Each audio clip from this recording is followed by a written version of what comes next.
Ever witnessed someone so fast on track you doubt you could ever be on their level? The mission of Advanced Motorsports is to demonstrate the speed is achievable for everyone. With the expertise of some of the best sim drivers in North America, we are set to release free content on social media and comprehensive guides on our website.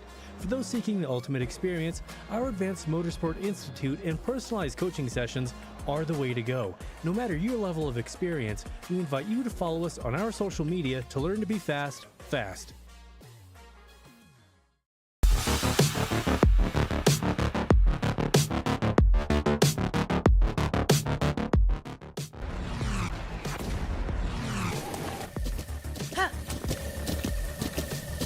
With the Butt Kicker Gamer 2, what you see and what you hear is what you feel.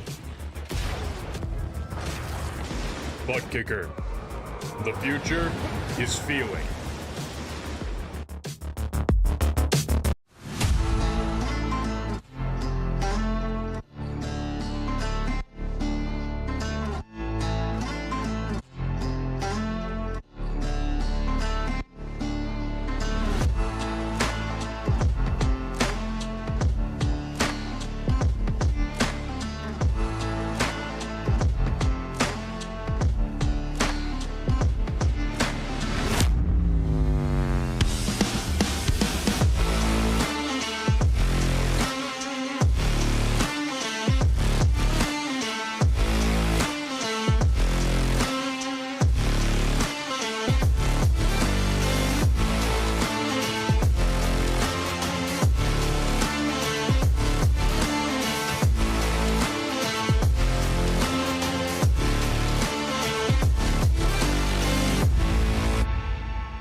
Hungary and Aragon, two grand historical kingdoms, are now the scenes on which two world-class racing circuits lie. And as history turns to modernity in the virtual world, we move closer to crowning some more PRL royalty. It's been names like Lowe, Ream, Pelshaw, and Zeggers dominating all season long, but that could all change here in round 7. My name is Joey Tebbin. Alongside me this week is the super sub himself, Ewan O'Leary. Dustin Allis, as usual, is behind the scenes on production duty. But Ewan, it's another Monday night. Double prototypes, double multi-class, starting with the LMP3 GT4 Challenge, going to the GTP LMP2 series a little bit later tonight. We kick it all off at the Grade 1, very familiar surroundings of the Hungaroring. Yeah, in some ways, the Hungaroring and Aragon similar in the way that they're going to race here with multi-class night. It's sort of tight and twisty around here, not one of those circuits that you'd particularly look at as to loads of overtaking opportunities, but lap traffic will be interesting because of that. However, there is that little bit of room for error around, maybe less so here, although there are some tarmac runoffs, as you can see, down here towards turn number 1. But especially at Aragon, you're not going to find a wall very easily around there, and you might find it a little bit tricky in places around here as well. So in that respect, the two circuits we got tonight are similar, and we're going to see a couple of fantastic races with multi-class night in the PRL. And we're getting to the end of the season almost, and it has been a very tight and twisty run to the end of the season so far. We did go to Mugello last week, not Barber. That was a late edition. There was a driver vote, so that was all cleared up, and we had a great race at Mugello last week. Hungaroring, also tight and twisty in its own right. Okayama coming up next week. That's normally associated with lower class racing on iRacing. It's what many drivers take on in their first races in the rookie classes. That's going to be very interesting to see how multi-class racing fares there. And of course, does it get more tight and twisty than Long Beach to end the season? Concrete walls, a valley of beige. That'll be where we crown two champions in both the LMP3 and the GT4 classes. Now, the championship battle in the LMP3 class, it's separated a little bit more as of late, Ewan. Jason Drescher was putting the fight to Dayton Lowe all season long, but a few missed rounds, a bad race at Suzuka have taken him down quite a bit. 46 points now separate him from Dayton Lowe. He needs to be perfect till the end of the season and hope that Dayton runs into some trouble. Yeah, absolutely. 46 points between those two at this stage. And really that mistake and that bad round at round 5 has been underlined by not coming to the last round 1 week ago. That beforehand, he was able to take that 33 points as a drop round and make sure that it didn't affect him too much. But now with a did not start, it means that he has to take on those 33 points as an actual round, and that puts a lot of pressure on him. Although Dayton Lowe doesn't have any points to conserve as a drop round either, so one bad round for him and it could be on again. Exactly, and as Ewan mentions, the worst round of your season can be dropped in the Precision Racing League. Unfortunately for Jason Drescher, his worst round was a did not start, 0 points automatically, so he's not really dropping anything there. There's no drop rounds in the Teams Championship, though, so this continues to be very, very close, as Throttle Thursday still leads the Teams Championship with Nicholas Carangis, Greg Doucette, and Matt Dinsmore. Grant's Garage, very, very close, though. They've taken a couple hits these past few weeks with lead driver Jason Drescher not being in the field. Ian Starker has had to do the majority of the work to keep that team in championship contention. They're only separated by 31 points, though, and you do still have to look at Vulture Motorsports, both the North and the South teams. A lot of strong drivers there. We had Eric Kulaga doing very, very well for that team just a couple weeks ago at Suzuka. Anything could happen. That team's championship still wide open in LMP3. Another championship that's not wide open, though, it's GT4. Coming into this season, this is somewhat what we expected. Justin Ream, not really debatable, saying he's the best driver in a GT4 car ever in the PRL, and he's lived up to that reputation so far this season. We've run 6 races, and Justin Ream has won all 6 of them. Surprisingly, though, he only boasts a 34-point lead over Graham Wildman. That is very much surmountable. One bad race from Ream, which is fairly unlikely in its own right, could suddenly put Graham Wildman or even Ted Lowendick or podium sitter from last week, Cade Smith, back in the GT4 drivers standings. Take you to the GT4 team standings really quick. Miracle Flow, Misfits, and Soy Boy Racing in turn 1 and done, Ewan. It doesn't get more exciting than that. I'm no good at math, and even I can tell you that 1 point separating 3 teams, that's as close as it gets. It is as close as it gets, pretty much. And Justin Ream not on any of those teams, by the way, for those of you at home. So it is interesting. We're going to have to dig a little bit further through the field to find who's where and try and figure out who's going to be at the top of the team standings, because I actually think that of all the 4 standings we've just shown you, that might actually be the one that brings us to the very final round of the season and be the closest maybe on that final day. And unfortunately, it's going to make our lives very, very difficult, because Teams Championship points are always difficult to calculate, but we'll cross that bridge when we come to it. We're about to cross the bridge into qualifying, but before we can do that, we have to thank the people who make all of this possible here on RaceSpot, and that starts with Advanced Sim Racing. Owned and operated by passionate sim racers, Advanced Sim Racing designs and builds the sturdiest and most durable aluminum profile racing simulation cockpits available in the market today. All PRM members get a 5% discount on ASR products using the Precision 5 coupon code. Racebox Sim Racing offers mid and high-end button boxes for sim racing enthusiasts, from the casual gamer up to the most meticulous sim racing driver. Competitively priced and carefully handcrafted, their button boxes are an enjoyable addition to any sim racing setup. Visit raceboxsimracing.com and also get a 5% discount, also using the Precision 5 coupon code. This coverage is also brought to you by The Butt Kicker. Butt Kicker products add incredible immersion and realism to every game. Feel every nuance and truly put yourself in the driver's seat with The Butt Kicker. Moradness is a performance lifestyle brand motivated by motorsport and founded by professional race car driver and 2-time Rolex 24 winner Daniel Morad. For more information, visit moradness.com. Mr. Hedge iRacing Photography. Capture your finest, proudest, or simply worst moments from your hobby in up to 8K resolution. A great addition to any sim room. And last but not least, Advanced Motorsports. Get ready to learn to be fast with Advanced Motorsports. Follow them on their socials to become a better driver. Thanks to all of those folks for making this possible, and qualifying is just about to come to an end here at the Hungaroring, Ewan, and it's actually a pair of surprises up at the top of the table as the clock ticks to 0 almost. Daniel Kranifus, currently P1 in LMP3, and Carter James, not Justin Ream, currently P1 in GT4. The Hungaroring's shaking things up a little bit. It is, and it's close margins as well, which is going to be fun when we get into the racing. I just fear how easy or difficult it's going to be to overtake around this circuit, to be honest with you.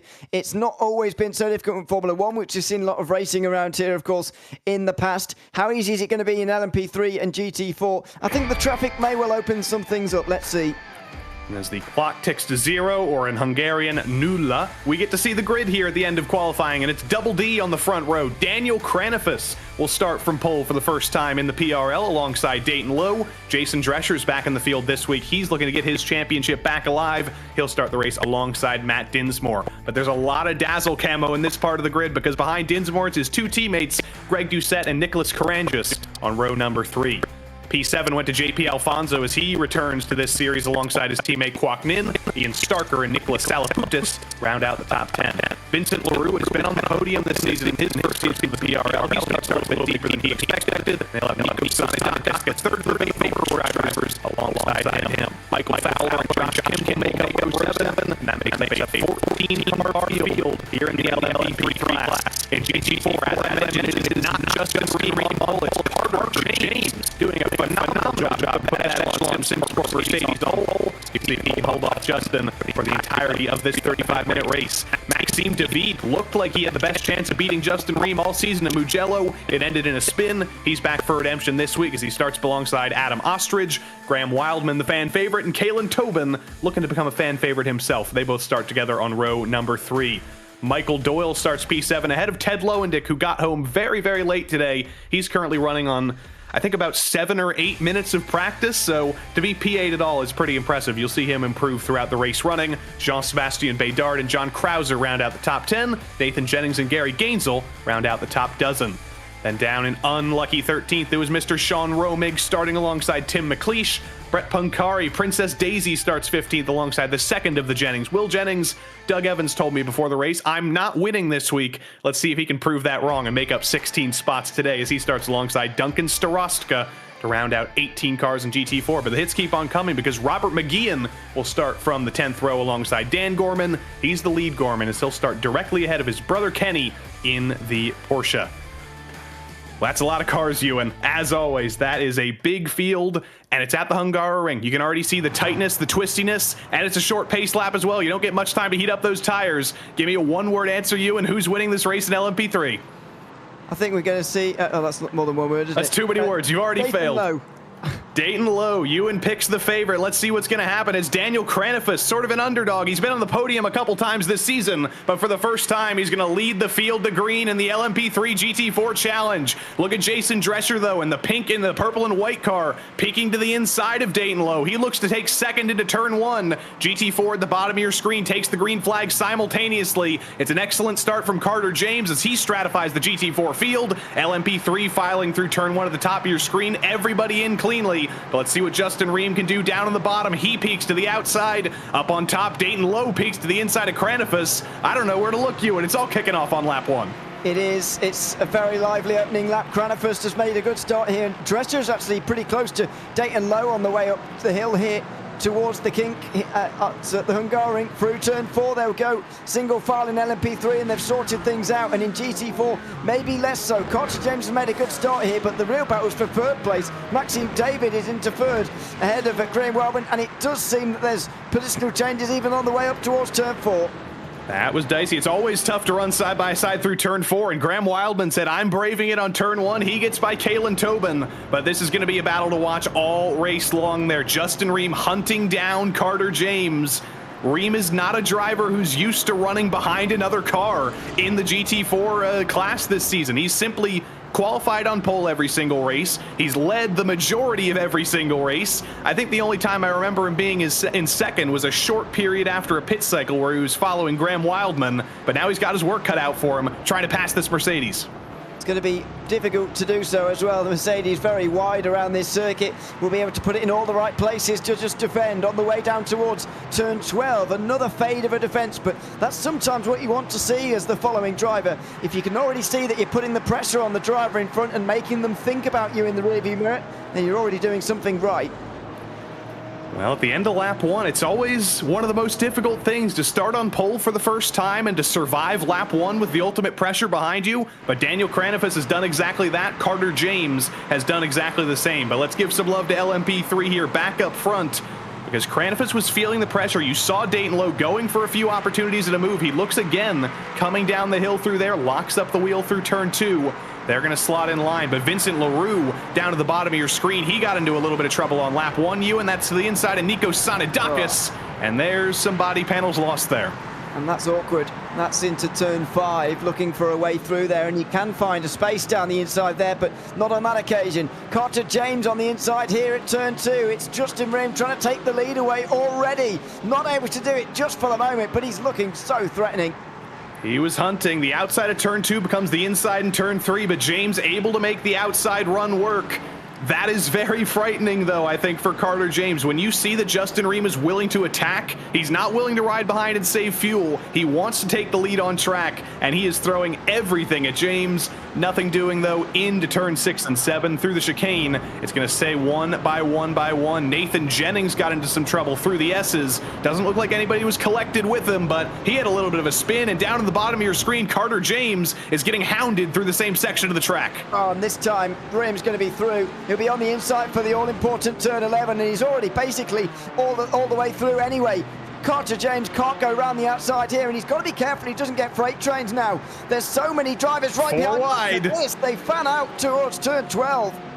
Maxime David later on the brakes into turn 12. He wants to take over Carter James now that he has the opportunity, but David gets turned on the nose of James. Wildman drives by on the outside, and oh dearie me, that was one of the Porsches collected. I believe that was Michael Doyle, innocent bystander, collected by David going across the track. Yeah, it was Michael Doyle, who is now at the outside of the corner getting back going again. What a shame that is. Just 2 cars running out of space on the outside there, and unfortunately finding themselves across the road, and not a lot that either of them could have done after the point of contact, of course. The battles don't stop, though, in the 3rd position. That's Cullen Tobin diving for the apex and holding on to 3rd. Dan Gorman in the Mercedes, a little bit of trouble for him out of turn 11. He'll get it back going again with a little bit of damage on the front end of that Mercedes. But now things change quite a bit. David is no longer around. Carter James is no longer around. They were Justin Ream's strongest competitors. Now suddenly he's got a 2.5 seconds over Graham Wildman. Is there anybody that can put the challenge to Justin Ream now over the next 30 minutes? I don't think there's going to be. I think Carter James did pretty much as anyone can do, really. And here is the incident itself. Is he given enough room? Oh, that's a difficult one to call, isn't it? Everybody else able to slip on by on the right-hand side there, apart, of course, from Michael Doyle, who was simply in the wrong place at the wrong time. And you can only imagine what Graham Wildman was thinking as that was happening. He's looking forward. 2 guys who were very much faster than him. He was probably laughing to himself, if I had to guess. We might have to ask some people in the chat what he was thinking there. Here's Michael Doyle. He was looking to get across like Wildman was, but Maxime David rolling across the track in a BMW that's very wide when you're behind it. It's even wider when it's broadside across the track. Yeah, it's quite long, so it would have felt like the walls were really closing in on Doyle there, and that's a real shame, as Ted Lowendick is getting dived by Carter James, looking to get back up in some of these positions again at the very location where he had his incident a couple of laps ago. Looking for his way back to the top 5, can't do it on this occasion, but what a dramatic start to this race in GT4. Fantastic racing, and that's even before we've thrown traffic into the equation. Yeah, the LMP3 drivers have not even reached GT4 traffic yet, and that will happen with a pretty significant pace difference between the two. But we do get to see Carter James's face for the first time. We didn't get to see it in the first 6 rounds of the season, but he's now provided us with that Echelon Sim Sport cam. We got the kitchen in the background. Let's see what he's cooking into turn 1. Dives it to the inside of Ted Lowendick. Ted says, probably not worth it to fight that. If he's going for it, I know he's been aggressive, but Ted gets the run on the outside. It's going to become the inside into turn 2. It's purple versus purple, and we'll see who's going to win out. I think Ted will fight this. He's got the inside now in the ideal line into turn 2. If James can stay there, though, he'll have the inside at 3. There is Ted. Thankfully, a few more than 3 frames a second on his camera, and he can stay ahead inside the top 5. But once again, it's a very similar situation to what we saw for the lead a few moments ago. The battle for 5th place is allowing almost everyone to catch up. And as we do have Ted Lowendick here holding off Carter James, I think we do have the opportunity, finally, Ewan, to talk to Ted live during a race. We've tried this for potentially the last 6 weeks. It's never actually worked out, but let's see if for the first time on a Monday night, we can dial up Ted Lowendick live. Ted, you got Carter James behind you. He's gotten aggressive. He started on pole. How sweaty and scared are you right now? Well, I thought it was his teammate, so now it's even worse. Now, don't get confused. I know there's another driver in the PRL named James Carter. That is Carter James, so make sure you know which one it is. But what are you going to do here? He's got the run. Are you going to be able to hold him off on the outside? I don't know. He's sent it in here last time. He's definitely faster than me. We'll see if we can cut under him. Nope. Live commentary from Ted. Unfortunately, foregone conclusion. Carter James gets through. But what are you thinking, Ted, right now? You said about 7 or 8 minutes of practice before tonight. Are you still learning right now as we speak? Yes. And I can tell you where I'm getting beat. It's every corner. So. Well, you got Jean-Sebastien Bédard coming here behind you. You let Carter to the inside pretty easily into turn 1. Is that about to happen here with Jean-Sebastien? No, I think I've got the slipstream. Should be able to hold him off. He's close enough to try a send, but we'll see. I don't really want to block him because it ruins your exit and Let's see, does JSB go for it? No. Unfortunately, Ted. You're right. Carter James with a little bit of a slide. Ted's going to look to get by. Ted, I'm going to let you get back to battling here, and maybe we'll see you at the end of the race. Thanks, guys. Ted Lowendick doing battle now with Carter James into turn 2. Carter's going to stay ahead, but that was a mistake. The second he got back in the lead, and he made a mistake, crumbled under the pressure of Ted. That's a driver who's probably still a little bit rattled after that opening incident, the opening few laps. Yeah, it is. It's a little bit of a weird one there to speak to him in car, by the way, but there we are. Fantastic to hear from him. And yeah, putting the pressure onto Carter James. Unfortunately, I just think James is maybe a little bit on the inconsistent side just for the moment, and it is struggling maybe to hold on to the positions. Meanwhile, though, the battle for the overall race lead. Dayton Lowe sends it to the inside of turn 2. This is the first time Kranifus has been challenged. Is he going to be able to fight back against the championship leader as Lowe locks it up around the outside? He's got the move made down the second straight of this track. And it's almost a foregone conclusion nowadays in LMP3. Dayton Lowe retakes the race lead. Now Daniel Kranifus looks to hunt him back, but Carter James, his day has gotten even worse, unfortunately. Just as we looked away, he actually got himself a slowdown from 5th on the order, and he is going to 15th in class. Here's what happened to him through the chicane. May have been before that. I didn't see anything particularly wrong with that chicane, but maybe. Oh no, he got into the side of a fellow Mercedes as well, and he got smacked on the way through. It's a day that's going from bad to worse for Carter James. And unfortunately, the end of his day may be near. Yeah, that was Jean-Sebastien Bédard that he got into in turn 8. I think John Krauser did get away with it. He did manage to avoid it, but that is unfortunate stuff there as Adam Ostrich goes for the dive on Kalen Tobin into turn 1. A little bit too much of a dive, though, and Tobin says, I'm switching you back, and I'm taking it back. I think the word for that is over-ambitious in towards turn number 1 from Ostrich, unfortunately, and he's been re-overtaken, but it does restore our 3 different manufacturers in the top 3, which is a great sign for variety at the front of our GT4 category. Yeah, Doug Evans, by the way, has gotten into big trouble. We didn't see what happened to him, but that's big for the team's championship. Doug Evans and Ted Lowendick are teammates for the Miracle Flow Misfits, and having Doug all the way down to the bottom of the order, here's what happened to Doug Evans. Bonk, out of turn 4. Big hit for him and big hit in the team's championship.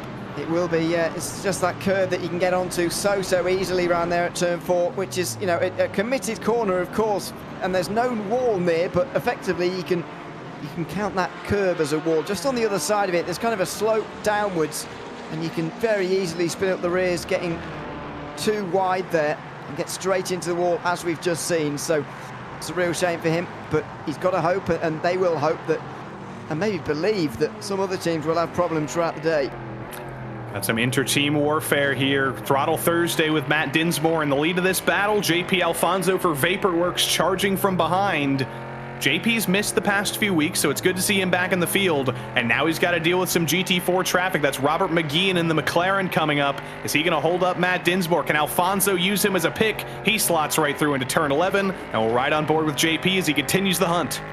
Aggression from both of them there to slip through at turn 11. It's pretty difficult to do that. And such a high-speed corner, especially when the GT4s are so on the limit as not sort of downforce-based cars like these LMP3s are, and you've got to remember that when you're lapping GT4s. You can go a lot faster in the LMP3s than you can in a GT4, especially in the first 2 sectors. JP Alfonso's trying to go for the switchback. Now you could say, Ewan, that the art of being a racing driver and hitting every apex and mastering everything in a 35-minute race, you could say that's an art. But JP Alfonso, one of the few drivers in this field who's an actual artist. He's a tattoo artist. I don't know how much that transfers to racing, but I have to imagine there's some transfer. You gotta have hand-eye coordination to be a tattoo artist. You gotta have hand-eye coordination to do this. Exactly, that was the word I was going to use, hand-eye coordination that he's certainly got. So what are you getting a tattoo of, Ewan? Matt Dinsmore, maybe? Matt Dinsmore tattoo? I probably not, no. I mean, put me on the spot there. Yeah. Exactly. I'm asking you the world's deepest questions. Exactly, What art will you permanently put on your body and succumb to the whims of some funny iRacing moment? But look at this, JP Alfonso getting through on Matt Dinsmore. Maybe that was a little bit of a curse there. Dinsmore goes wide into turn 5 and opens up the door for JP. Yeah, straight through into the top 5, and Nicholas Caranjas is right on the back there as well, with Kwok-Nin not too far away. It's quite a lively group actually for the last spot inside the top 5, and there are plenty of fights in LMP3 that are still very close, and oddly as well haven't been disrupted by the first run through traffic, which we're still going through. That was Karan just peeking to the inside a little bit on his teammate Dinsmore into turn 12. Thought better of it, but maybe just telling his teammate, you know what, I'm still here. And he's going to look to the inside into the hairpin. He's got the Mercedes of Jean-Sébastien Bédard ahead, though. And that is going to check up Caranjas as Dinsmore gets through fairly easily. And look who's right there, Kwok-Nin trying to make something happen around the outside. He's going to run into the back of Bédard, though. Switch it back to the inside, though, down the front straight. Caranjas and Nin, they're going to be side by side into turn 1. Little bit of door banging. And who's going to be later on the brakes? Well, not sure why Nin drove straight in to the side there of Caranjas, but he did, and now the 311 goes straight down the inside again. They'll be level off the corner. They might well go either side of this Mercedes. Now they go around the same side here, and they'll be sort of squashed together with the Porsche Cayman right in front here, which is staying quite wide, and through goes Kwok-Nin, using that bit of traffic to secure the move. Getting through, that was Brett Punkari in the Porsche who they just got by. Gary Gainzel's coming up, causing a little bit of trouble for Alfonso, but Daniel Kranifus, the pole sitter from second, hard into the wall in the exit of turn 4, and that could be the end of his day. Well, it's going to be the end of his challenge for the win, but not the end of his day, I don't think. He's just tried to, he's not on the curve on the outside, but it's the one on the inside, as he's tried to sneak past one of the GT4s. All he's done is lost his front end. He hasn't got seemingly very bad suspension damage. Just got a lot of understeer, so get in the pit lane at the end of this one, fill up to the end of the race, and he should be able to get to the end. Oh, riding on board with Kranifus there. They mentioned in the driver's briefing before the race to be careful in turn 4. If you're an LMP3 car trying to get by a GT4 car, it gets very tight through there, and if you get the momentum that little bit wrong, it can all go wrong. And I think that may have been an instance of impatience there, but with the LMP3 traffic coming through, that spells battling for GT4s. Kalen Tobin trying to take advantage of the hole that was opened, and he's looking for second, getting to the back of Graham Wildman, and now hunting in the draft. He's not got a very good exit, though, off the final corner, and Wildman should be able to hang on to second position, even into turn number 1, with cars coming through here on the inside. It will be fairly incremental, though, at this stage in the race. The LMP3 field a little bit more spread out now, as indeed we do see the pole assist into pit lane. You're going to find a front end, potentially, in the pit lane somewhere. See if the Ligier folks have any spares, and see if he can get back going here. This battle's not over yet, though. Look at Dinsmore diving into the inside of Ostrich. He's going to play a role in the Tobin versus Wildman battle now. Gets to the inside of Tobin first and foremost. He runs wide. Around the outside of Wildman, though, that means it's going to be a GT4-only battle through the middle sector here before you see a whole bunch of other LMP3 cars coming through in the background. They can calm down for a moment. Tobin can try and get by Wildman on his own, but he's going to have some LMP3 help soon. Michael Fowler got into some trouble in turn 1 himself, unfortunately. Late dive, and that is quite a big lockup. It is, and easy to do with the prototypes that locked the rears. It was Jean-Sébastien Bédard who got into the LMP3 into the first corner as well, but so easy to do, as I mentioned. Just saw a lot of traffic in front of him and got on the brakes a little bit too hard, sort of midway through there, as we've got dicing in traffic again. That was very close, and now it's still be the battle for 4th place. JP Alfonso trying to look to hang on to that position. That was a big block down that short straight, absolutely making sure that Matt Dinsmore couldn't come through, but Dinsmore has been very, very fast. He qualified in the front row a couple of weeks ago, and he's potentially looking for a podium, more forwardly looking for a P4 out of the final corner, out of turn 14, trying to crank the wheel out. It's a little bit like an oval through there, and you see some drivers going for a late apex, you see some drivers rolling the middle. It is basically an oval corner. It's 180 degrees. It's right the way around, yeah, quite tight and flat, of course, but it does bear some similarities. There's another incident through the final corner there. This is a battle for 8th place. Vincent Leroux is trying to find his way past Nicholas Karangis down in towards turn number 1 at the moment. Down the inside goes Leroux, and we'll stop it in time, and so we'll get into 8th position, I believe. And the GT4 leaders came down pit lane that last time. Both Justin Ream and Graham Wildman pitting on the same lap. But that's dangerous sometimes, Ewan, to pit that early. They're going to be in deep traffic. But here's what happened to Salaputis and Nicholas Karangis through the final corner. I mentioned that it was a little bit like an oval, and that was almost like a Martinsville incident. Ted Lowendick has to split the middle. Goodness me, that was all a bit clumsy. One driver's mistake ended up in the other's downfall, unfortunately, in that one. And as you say, Martinsville-esque through the final corner here at the Hungaroring. And a corner, I've got to say, just while we're on that subject, a bit nicer in these LMP3s, really. It's sort of medium speed, which allows you to get glued to the road a little bit more than in a GT4, which feels quite lethargic and quite sort of big through there. And you can't quite get on the power quite as nicely, and the lack of downforce very apparent in that final corner in the slowest class. 107 degrees on track here in Hungary. We're only in the opening days of spring here, virtual standard time, the 1st of April, but it's definitely starting to get pretty toasty in Hungary here, and I think they're ditching the warming spices and the paprikas, and they're starting to think about the colder dishes as the air temp is very, very hot. I don't know much about Hungarian summer food, so neither do I. I just know about goulash. Oh, okay. Well, yeah, we'll leave that for the summer then, I suppose. But not terribly warm temperatures, not too bad. And you know, tyre wear could get very bad around here if you get a particularly hot day in that middle sector. The LMP3s will rip their tyres to shreds, but not a particular worry on this occasion. As the battles in GT4 continue, Tim McLeish looking through a move on John Krauser now in towards turn 1. Tim McLeish, one of the OGs of OGs in sim racing. He was an original alpha tester of iRacing back in 2007. I don't think there's any drivers in the field who are younger than that. I don't think there's any 16-year-olds or 17-year-olds in this field, but there's absolutely people on sim racing, Ewan, who are younger than Tim McLeish's iRacing career. So that's a lot of experience to be carrying. That is. What were you doing in 2007?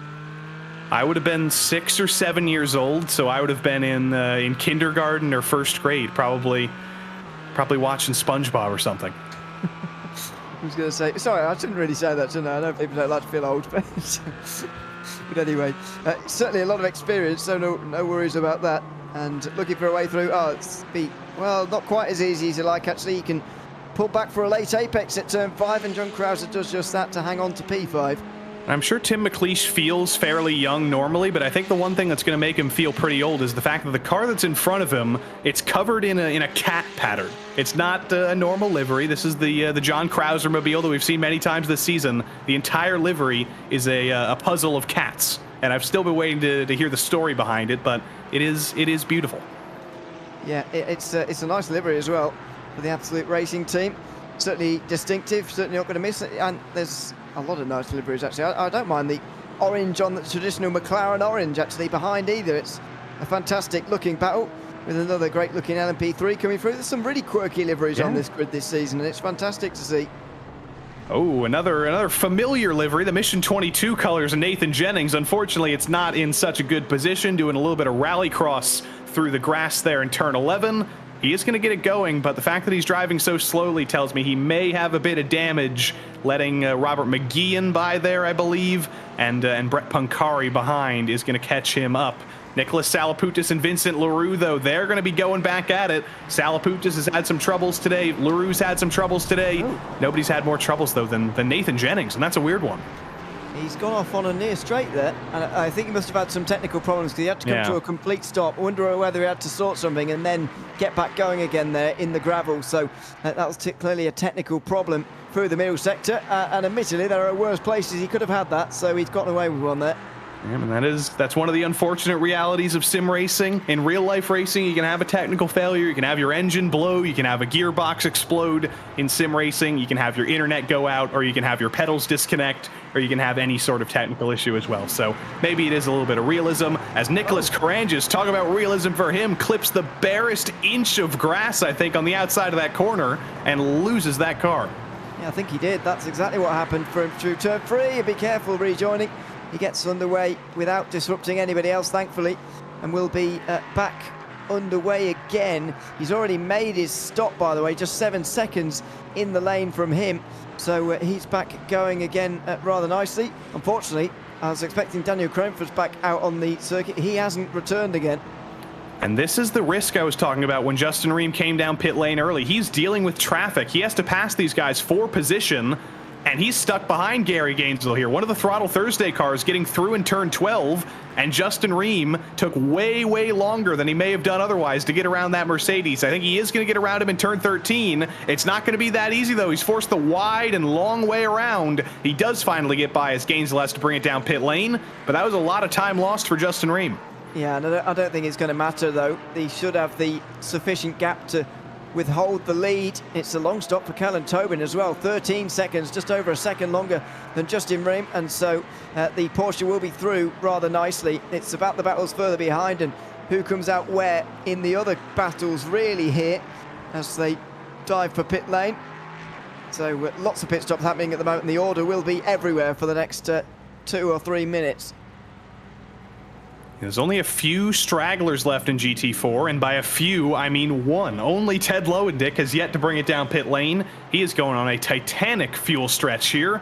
I don't know if it's going to do him much good because he's probably going to end up far behind Ream, probably in the fight for 4th. But he's going long. He's going as long as humanly possible. And Kalen Tobin and Graham Wildman, they found each other on track again. They were battling for the whole first sector there before we tuned into this, and I don't think they're done. No, they're not. Wildman there with a good run through turn 4. The lower McLaren clearly stronger through that high-speed section. But now the Aston Martin in that slightly more medium-speed section comes into its own, holds the inside line through turn 5 and holds on to the what will become second place. I believe Ted Lowendick should come out behind these guys, but if they fight too much longer, he will be able to catch up with them, and Adam Ostrich will be helping that they catch up, that they battle a little bit more so that he can catch up too. It's a manufacturer battle again here. It's a Porsche in the lead who's absolutely running away with this, but it's Aston Martin versus McLaren, two of the actually less popular manufacturers in this field. You don't see a lot of McLarens, you don't see a lot of Aston Martins, but these two guys said, I like this car, I'm comfortable in this car, I'm taking it on for the full season, and it is doing them pretty well. Yeah, and as I mentioned earlier, it's so good to see such variety here in GT4 this season. Got a Mercedes currently leading, Porsche in second, Aston Martin third, and McLaren in fourth. That is going to change slightly, and we are going to see an absence of a Mercedes up there at the moment, but we are going to get one inside the top 5 at least. So it's very impressive variety to see here in GT4, and they're all on similar pace as well. You can just see the different strengths and weaknesses as well of the McLaren versus the Aston Martin. Just look at how visually different they are first of all, and then obviously considering how they are different in the corners on the straights as well. But Wildman made a bit of a mistake into turn 1 there, outbroke himself slightly and was lucky not to hit Tobin. And you saw a flash of purple in the background of the front straight. That was Ted Lowendick coming out of the pits in an island of his own, 7 seconds behind Ostrich, 6 seconds ahead of Romig. It's going to be a very quiet P5 for Ted Lowendick. It's not going to be a quiet battle for John Krauser, though. Now that everybody's made their pit stops, these are all for legitimate position, and this is an absolute train behind him. He's got Pancari in the Porsche, he's got McLeish in the McLaren. That's some very fitting alliteration, Ewan, and I'm happy that I just got to say that. Yeah, it's important battles just outside the top 5, and this is probably where the closest battles really are. John Krauser at the very head of this train, not quite going to get dived in towards turn 4, which really would have disrupted him. Oh, and there's contact in the background. 2 Vincent LaRue. LMP3's off. Dinsmore and Nin, rather. Vincent Leroux not involved, just in a very similarly painted car. That is Kwok Nin turned around. He's going to get going again. But Matt Dinsmore missing the front end of that car. Out of the top 5. That could take him out of the top 5. He may be able to finish this race. Depends on how much damage he got here from getting into the back of Tim McLeish and Kwok Nin getting into the back of him. Yeah, Dinsmore didn't quite just reconcile for the fact that he was going to be a lot quicker in that high-speed corner. Kwok Nin wasn't expecting it, as he wouldn't be, and makes slight contact. He might get away with very little damage there, Kwok Nin, but Dinsmore's going to be horrendous through this middle sector because of the lack of downforce on the front end. And they've waited it for as long as humanly possible, but the LMP3 leaders are finally coming down pit lane, or at least the LMP3 leader, Dayton Lowe, is. Jason Drescher's not going to follow him down. Greg Doucette is. We'll wait and see what JP Alfonso does, but it's been an easy day so far for Dayton Lowe. Ever since he got by Daniel Kranifus, he has been in control. Kranifus isn't a driver he has to worry about anymore. Now the only thing he has to worry about from the lead of this race is this on your screen right now, GT4 traffic. That's when things can always go wrong in multi-class racing. Even if you're in total control of a race on your own terms, a rogue piece of traffic can always end that.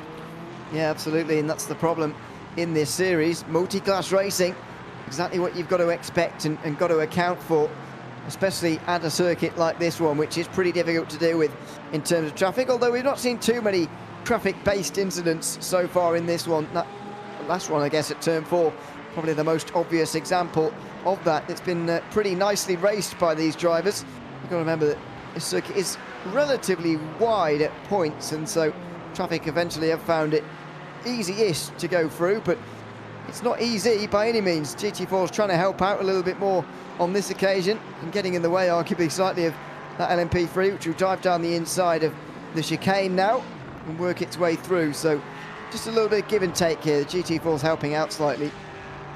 And I don't know if this is supported by data, but I feel like this season especially has been much cleaner than we've seen in the LMP3 GT4 challenge before. It was never terrible, it was never especially dirty, but there were always a few interactions between GT4 and LMP3 that went slightly wrong in a season. But so far this season, they've been pretty well behaved. It's been pretty clean all the way around. The GT4 versus GT4 battle, though, this is for position. Adam Ostrich trying to get the legs under him to get by Graham Wildman out of the final corner. Both of them running a little bit wide. Wildman blocks all the way down to the bottom, but he's fighting for the podium now. Tobin's running away, and Adam Ostrich is right there.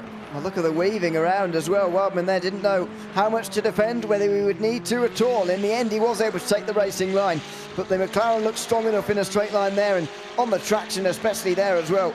Adam Ostrich is not going to have a chance in towards turn 2, and there's no traffic to assist him either, but that Porsche very good on the brakes, and he's diving for these apexes. Adam Ostrich trying to live up to almost his name. He's trying to be the fastest Porsche on land. Nothing doing through the first sector, though. Into turn 4. It's such a tough braking zone through here. High speed, almost braking while turning. It's almost impressive that every single driver has made it stick so many times. Wildman's a little bit wide, though, through turn 5. Is that going to open the door for Ostrich to take a peek again? It's not going to happen just yet, but I don't think he's leaving the rear bumper of Graham Wildman for the rest of this race. Oh, very wide from Wildman there. Will Ostrich be able to go down the inside the next turn? Oh, that was close again. Very close, but the best thing that Graham Wildman is doing at the moment is not looking in his mirrors too much. He's not defending too much either. He's running his own line, and he's making the Porsche go around him, and that's exactly what he should be doing at this stage, and he's driving very smartly for it at the moment.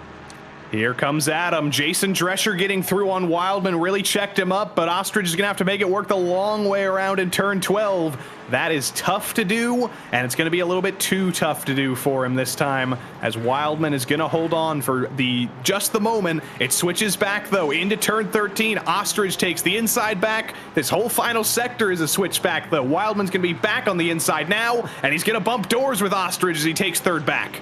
I think the Porsche is going to get the late apex, though, in the run onto the straight as the battle for 7th continues. Brett Punkari has finally made his way through here on this occasion. Can Ostrich get the speed in towards turn 1? I don't quite think so in that fight for third place, but John Krause is having real problems. He's in pit lane. Adam Ostrich to the inside of Wildman again. This battle has been absolutely titanic, and it is not going to be over anytime soon. They're going to be side by side through the first sector, but I think Ted Lowendick's going to be loving this. He may be 7.5 seconds behind, but if he's seeing these guys bump doors on his relative and run side by side, he might not lose hope that a podium might be possible. I don't know, I think he's too far away at this stage, really, for him to close in. There's only 3 minutes left after all, and they're not going to be lapped again, so it should be maybe 3 laps to go, actually, for these two. I think Dayton Lowe could have another 2 laps to go at the line, and these two will have the same when they get to the line. So still a little bit of time here for Adam Ostrich to work his way past, but not that much traffic. It's just the back end of the LMP3 field that should be coming through. And the pit cycle is now complete in LMP3. Kwok Nin was the final driver who needed to pit. I think he may have actually needed to make an extra pit stop, unfortunately, so that's going to be him down in 8th place after that all cycled out. And there's some big separation in LMP3 now. Dayton Lowe a 10-second lead over Jason Drescher. Drescher a 9-second lead over Doucette. Doucette an 11-second lead over JP Alfonso. It's been very, very lonely to be an LMP3 driver at the head of the field, though. That's why we continue to focus on this battle, because it could end in disaster. It could end in a phenomenal finish. It's going to be exciting either way. Another dive for Ostrich into turn 13. He's so good on the brakes, but Graham Wildman is so good at defending. Remember when he won his first race in the PRL, held back the Titan himself, Alexis Moisan, for about 35 minutes at Phillip Island, forced him into a mistake, and suddenly Adam Ostrich has to get by that guy, a defending master. Yeah, and it wasn't a particularly masterful penultimate corner, I've got to say. It was a bit wide and nearly invited the Porsche straight through, but not this time. Look how late Ostrich gets on the brakes. And oh, that was close. Goodness me, he just needs to get a better exit and try and negate some of that traction that the McLaren gets so that he can use that braking performance down the inside, because if he's close enough, then he can get this place. Look at those sends. Look at that into turn 2. That's incredible. He's not able to get close enough, but I think exactly what that's doing is it's putting the fear in the eyes of Graham Wildman. If he has any, Ostrich almost loses it coming down the hill. That's going to allow Wildman to breathe for a moment. Well, he's on a really tight line towards turn 4, though, so he's almost undone some of the work there. There's Wildman, although it's not really his fault. There was an LMP3 that needed making room for, so he did that, but you might be right. He might just be able to hang on now. 9/10 of a second. That mistake from Ostrich might be enough. He just wasn't quite on the right line through turn 3. Got into the AstroTurf and did pretty well to save it in the end. And I think it's going to be 1 lap to go at the line. Yes, here is your leader, Dayton Lowe, coming around the final corner with about 40 seconds left on the clock when he crosses the line. White flag for him, and white flag for just about everybody else who he hasn't lapped. For good measure, Ewan, Dayton Lowe says, you guys haven't given me enough attention. I'm setting the fastest lap here on the second to last lap. We'll see if he can improve on that on the final lap. And we'll see if Vincent Leroux can get up into the top 5. Matt Dinsmore was able to find a spare Ligier front end on pit lane, so he's got all the pieces on that car. He's got Vincent Leroux trying to steal the top 5 away from him, though. Yeah, I think Dinsmore, having taken a couple of stops now in this race, is maybe going to be motivated to finish this race in that 5th position, and probably maybe is a little bit further back than maybe he should be in this one, so should be able to hang on in any case. But he's going to be raced to the line now by Vincent Leroux by the looks of things, and there'll be another battle further back in the LMP3 category as well on this final lap. Convincing go for it in turn 1 in the draft of Dinsmore, closing that gap down to about a 10.5. It's not going to be close enough to go for it, though. Dinsmore parks it in the middle of the road, making sure Leroux can't get through on the inside of the outside. They'll continue that on. But even where he is right now, even if it's not a top 5, I'm sure Vincent Leroux will be disappointed if he doesn't make this pass, but he's up 6 spots from where he started, and Dinsmore bobbles behind Ostrich. Look at Leroux around the outside. You can't go 3 wide through turn 3, though. Leroux has to check up behind Ostrich, and Dinsmore's going to hold on to a second buffer for now. Well, on a normal day, that would settle the battle, but Graham Wildman is right in front of Dinsmore through turn 4, and so he'll have to go around the outside at turn 5 instead, allowing Vincent Leroux almost to get back on turns, but not quite. But Dayton Lowe through the final corner, qualified second, was maybe on the back foot for the first time this season, but he said, nope, I'm coming back, and Dayton Lowe wins yet again in LMP3. Absolute domination yet again for Dayton Lowe, and he finishes directly ahead of his championship rival Jason Drescher. Drescher kept him a little bit of company, does finish second, but that's going to be even more points lost in the championship, and with only 2 rounds to go, When can Dayton Lowe start thinking about the hands on that trophy? It is going to be feeling pretty comfortable right now. It's going to be pretty comfortable for Justin Ream, though, as Dayton Lowe gets to burn it down in turn 1. Ream's still out there on track. And he's also going to be a comeback kid here. Carter James put it on pole. Ream was beaten in qualifying for the first time, but he's going to make sure his 100% win record this season stays alive. Justin Ream wins at the Hungaroring in GT4 and wins for the 23rd time in the PRL. He's making up all-time numbers. One more win. If he wins next week, he ties a guy named Sean Campbell. Yes, and what a great time he has had in the PRL down the years. So another win for Ream, another win for Lowe, another win for both championship leaders. Lowe's actually getting very close to sealing this one next week. He's going to have a situation where he might be able to seal the title in 1 week's time. Going to be a bit more difficult for Justin Ream to do that, I do believe, as the final battles come to the line. Carter James, confusingly for us, trying to work our way through on Will Jennings, and I think just going to run out of time. Yeah, Carter James is going to be thinking what might have been today. Qualified on pole for the first time in his PRL career, beat Justin Ream to P1, and it all came undone with a few incidents. But he's got to take a little bit of confidence, I think, from that into next week, knowing that he was able to out-qualify the best driver in a GT4 car in the PRL. See if he can hold it off a little while longer in the race next week at Okayama. But that's everybody crossing the line, and we have the leader, Mr. Dayton Lowe. He's taken almost all the glory. Didn't take pole, though, but it's still a win. It's absolutely the most laps led, and it is the fastest lap for him, set on the penultimate lap. Big day for Dayton Lowe yet again. Jason Drescher, though, on his comeback, a solid P2 for him, and Greg Doucette, it was a solid week for him all around. Finishes third, qualified third, I think.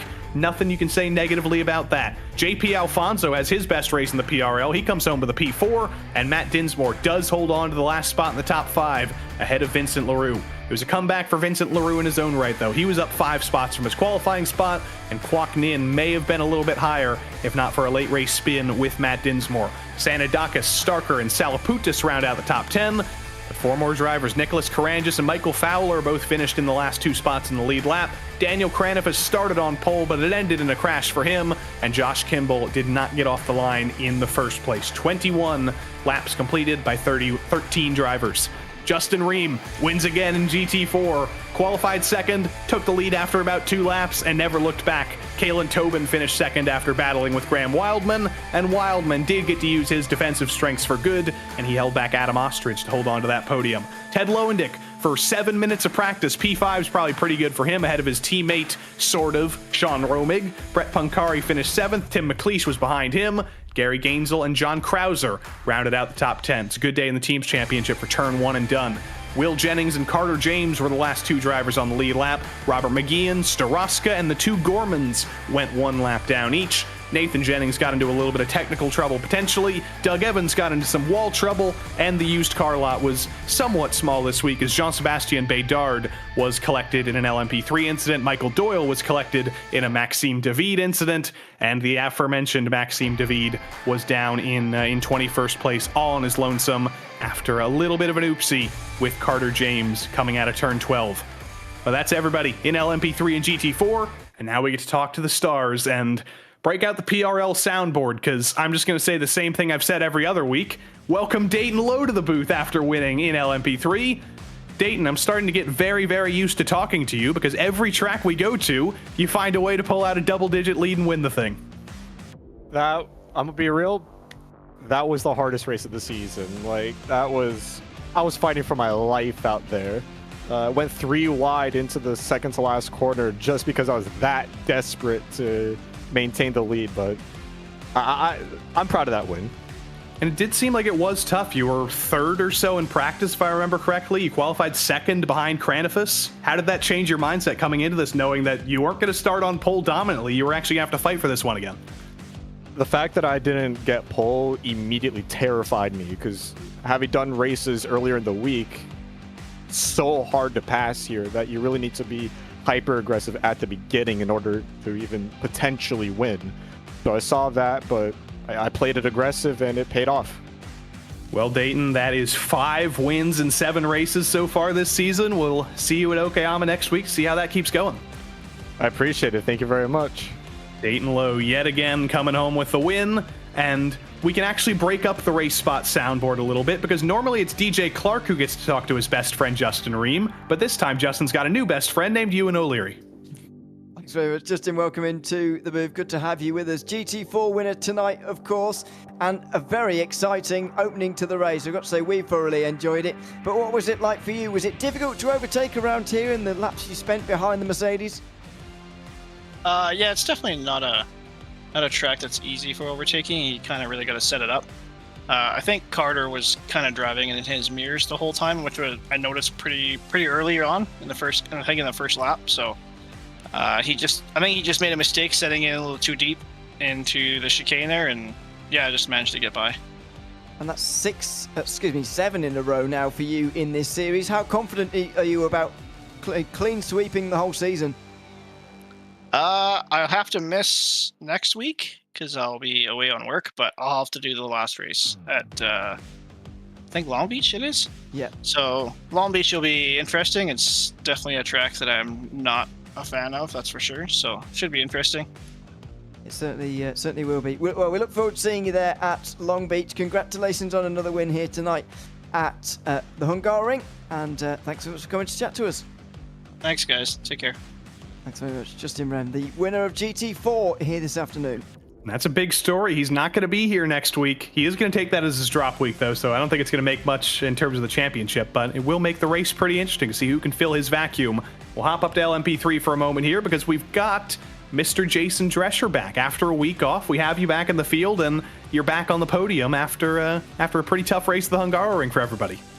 Yeah, I had a Valentine's Day planned, that's important. Yeah, I actually had a 24-hour go-kart race too this past weekend, so I didn't get much practice in, so I'm pretty darn happy about finishing second. So yeah, it was fun.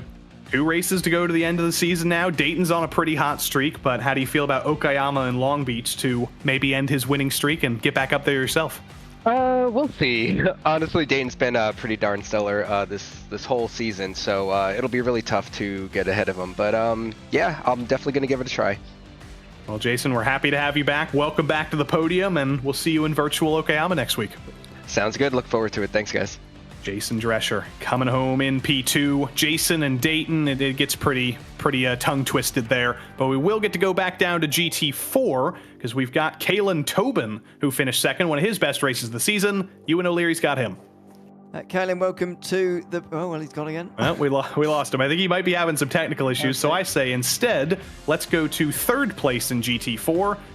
Let's talk to Graham Wildman. Yes, let's. Graham, welcome in. Good to have you with us in the McLaren here today. Third place for you on the podium, of course. How was the racing overall? We spent a lot of time watching you, I've got to say, in some fascinating battles. How are you finding it? Oh, it was a bit of a struggle out there today. Definitely got a bit of luck there on the start of the race. Was having good pace for that first half of the race, and then tire wear started playing a huge factor, and it was just kind of hanging on for dear life till the end of the race. But overall, I'm happy with it. We got the big news, by the way, just a couple of moments ago. I don't know if you just heard, but Justin Ream won't be here next week at Okayama, unfortunately. How does that change the dynamic for next week's race? I think if I got a chance, then it's next week, so I better be practicing more than I have before. Well, we look forward to seeing you there. Graham, congratulations on a podium here tonight, and thanks for chatting to us. Thanks, fellas. Have a good one. Thanks very much. Graham Wellman, third place in GT4 tonight. Let's try third place in LMP3. We will give Kalen Tobin another shot, but before we do that, we'll give Greg Doucette a shot because, Greg, it seemed to be a pretty lonely race for you. Qualified third, finished third in a race where there was lots of drama, lots of crashing. You did none of that and came home with a podium. Yeah, I knew that it was all about just managing your tires, and yeah, I was keeping up with the front runners for the first little bit of the race. I saw Cranefist and Lowe trading blows up at the front, and it was a good show from behind, and I figured that eventually that might open itself up to an extra little position, so I tried to stay with them. I had a couple lockups and burnt the fronts a little bit and started falling back up, but I was just trying to stay ahead of my teammate Dinsmore and Alfonso, so yeah, it was a fun one though. Okayama next week. I'm sure lots of drivers have a lot of experience there from rookie running and some other series because it is a free track. Long Beach to end the season as well. How are you feeling now that we're starting to get close to the finish? It's exciting because right now we're, as a team, still in first place. So just trying to hang on to as many points as we can. And yeah, it was great having Dinsmore come home with 5th place today. So, but yeah, the rest of the season's looking pretty good. Both tracks I like, so we'll see what it brings. Well, Greg, welcome back to the podium, and maybe we'll see you again there next week. Excellent. Thanks a lot, guys. Greg Doucette, P3 and LMP3. And I say, let's try one more time. Let's see if Kalen Tobin has got his mic working. Well, not looking promising. Kalen, can you hear us? Oh, maybe. Kalen Tobin, do you have a copy? Well, it was worth a shot, Ewan. It was. It doesn't look like it, unfortunately. But good drive from him today, and lots of battles for him as well to finish as the best placed Aston Martin. Sadly, not able to speak to us tonight, but hopefully he'll be on the podium next week, and we'll chat to him then. Yeah, we'll pick it up then, but that's going to bring us to the end of LMP3 GT4 for today. But next week, we'll be back for even more because we go to Okayama, same time, same place, and I can guarantee you that'll be pretty action-packed. The tight and twisty final sector, a little bit more open in the first sector. Multi-class racing through there is not what you're used to, and I think we're only going to see just as exciting of a race as we've seen all season long. And the big news as well, Justin Ream's not going to be there, so we'll have a new winner in GT4.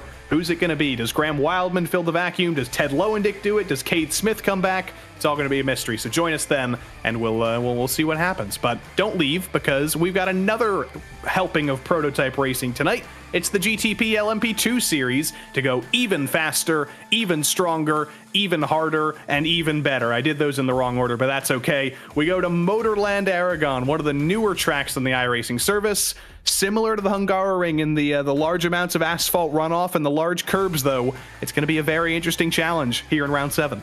It is. It's going to be a very fast challenge around here as well. And I don't feel like, to be honest, these prototypes are going to enjoy it very much. They're not great, especially the GTPs, at going at quite the slow speeds that we're expecting to see around most of these corners. It's one of the slowest speed circuits on this schedule right here. Lots of the other circuits, let's take Long Beach out of that equation first and foremost. But lots of the others on that schedule there. No, lots of high-speed corners, plenty of high downforce opportunities, a chance to lean on those front and rear wings, but not so much around here. You're low speed around here, and that's when the brakes really do become difficult. And I'm expecting a few spins under braking here tonight. Montreal next week is going to be very interesting because we've got quite a few home drivers. The dominant driver of this season, Pat Pelshaw, of course, hailing from French Canada himself, so we'll see how he does in his home race. And Silverstone to finish off the season. We go back to jolly old England.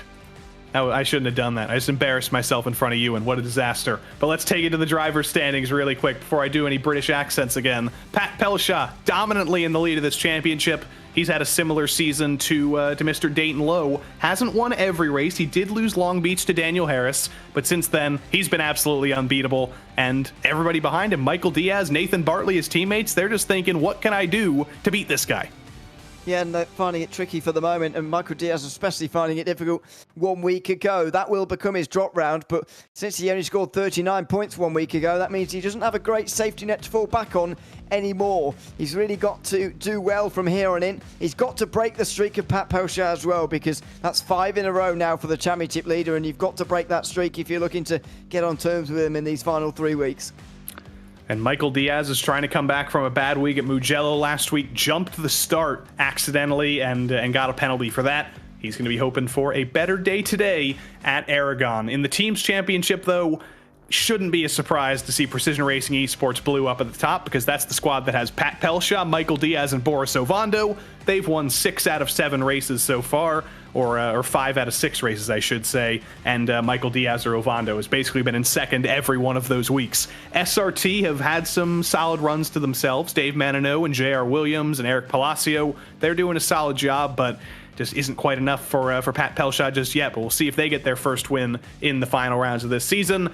And there's the Piston Pirates in the top 5. They've actually had a great run fighting back. They've been consistent. They've been finishing races. And in a season where there's been some comers and goers, some missed races, consistency very much being rewarded by those familiar blue and orange Porsches in P5. It's not just GTP in this series, though. It is double prototypes. in the LMP2 driver standings, it's very, very close, even though it's been a little bit more lopsided in terms of races won. Daniel Zeggers has won 4 races. Jack Hedgecox has won 2. Due to drop rounds, though, they're only separated by a measly 3 points.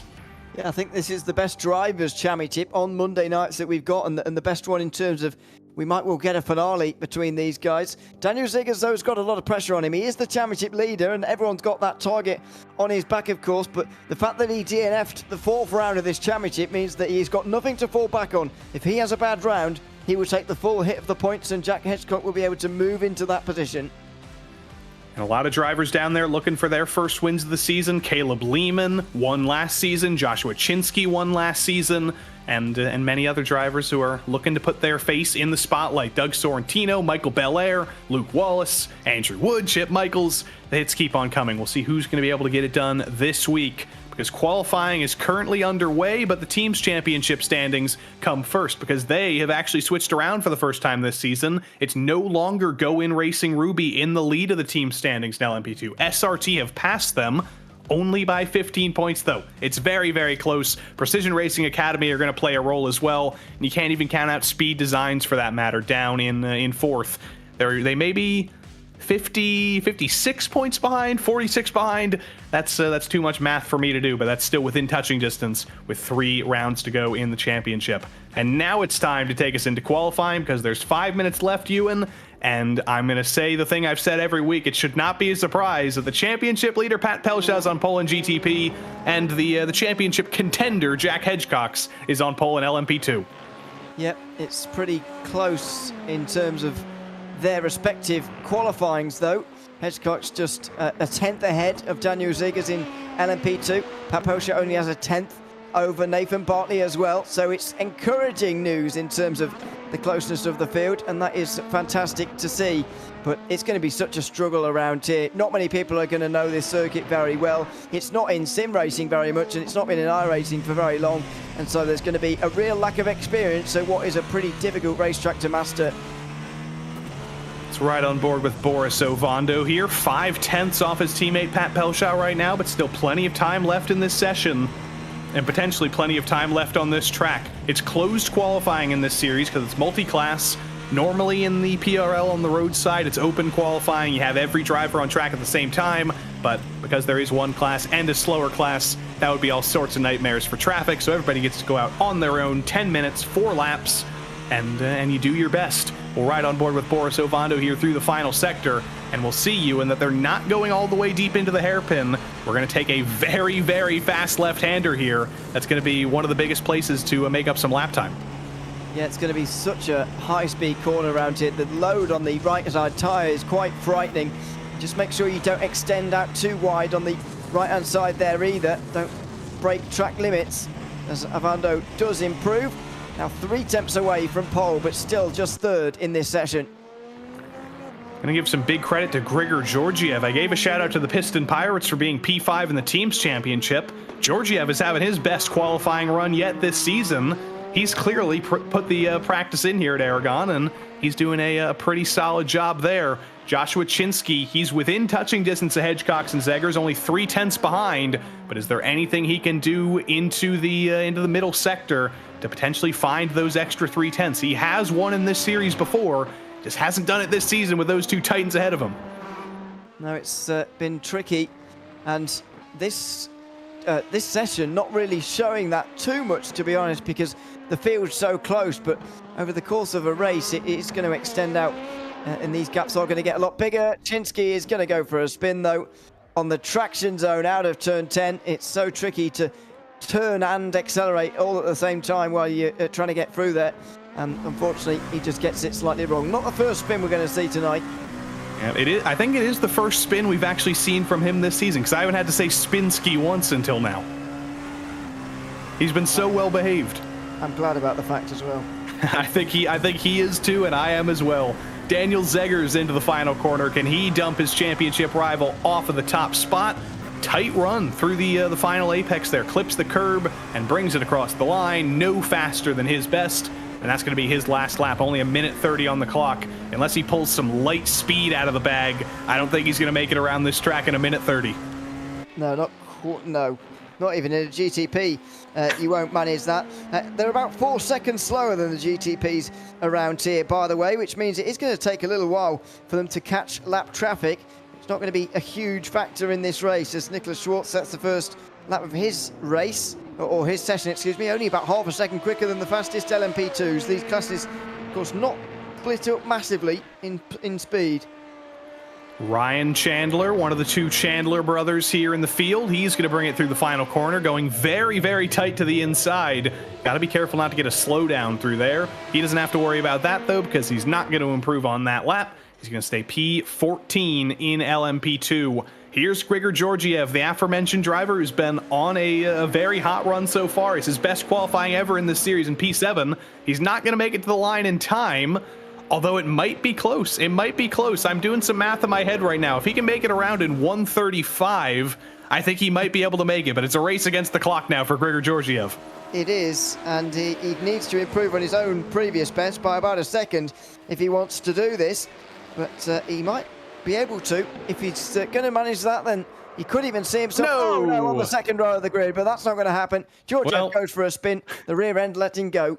That makes it a little bit easier. Couldn't quite make it to the clock, but he was certainly pushing, and we absolutely have to applaud that for Grigor Georgiev. But qualifying does tick to an end, and we'll get to take you through the pretty large grid here at Aragon. Pat Pelshaw starts from pole yet again. His teammate Nathan Bartley, though, only 0.2 of a second behind in qualifying. Is this the week where Bartley finally puts the fight to his teammate and beats him to a race win? Is it the week where Ovando finally does that as well? J.R. Williams is going to be hunting too from P4. Aiden Young, the only fiercely forward driver on the grid, as Daniel Harris has been getting pummeled by ridiculous Australian weather for the last couple days. So it'll just be Aiden Young for fiercely forward, alongside Stephen Verity, the lead Rust Racing driver on the grid in P6. Grigor Georgiev, his best qualifying of the season in P7. He starts alongside Zach Hebert, and then Nathan Ray and Darian Roy. Don't get those two names confused. They'll round out the top 10 in the GTP standings. Jeff Evans and Nicholas Schwartz, two Whataback drivers, round out the top dozen, and Adam McDonald, the last of the Piston Pirates, will start in unlucky 13th. Notice no Bradley Holly and no Mark Kalin there. Are they scared of Aragon? Are they Scaragon? I say yes, as somebody who has to race against them on Wednesday night. But Jack Hedgecox and Daniel Zeggers, how familiar is that, starting on the front row in LMP2? Blake Seedy and Joshua Chinsky, though, they'll start directly behind them, and those two SRT drivers are not going to let those two run away.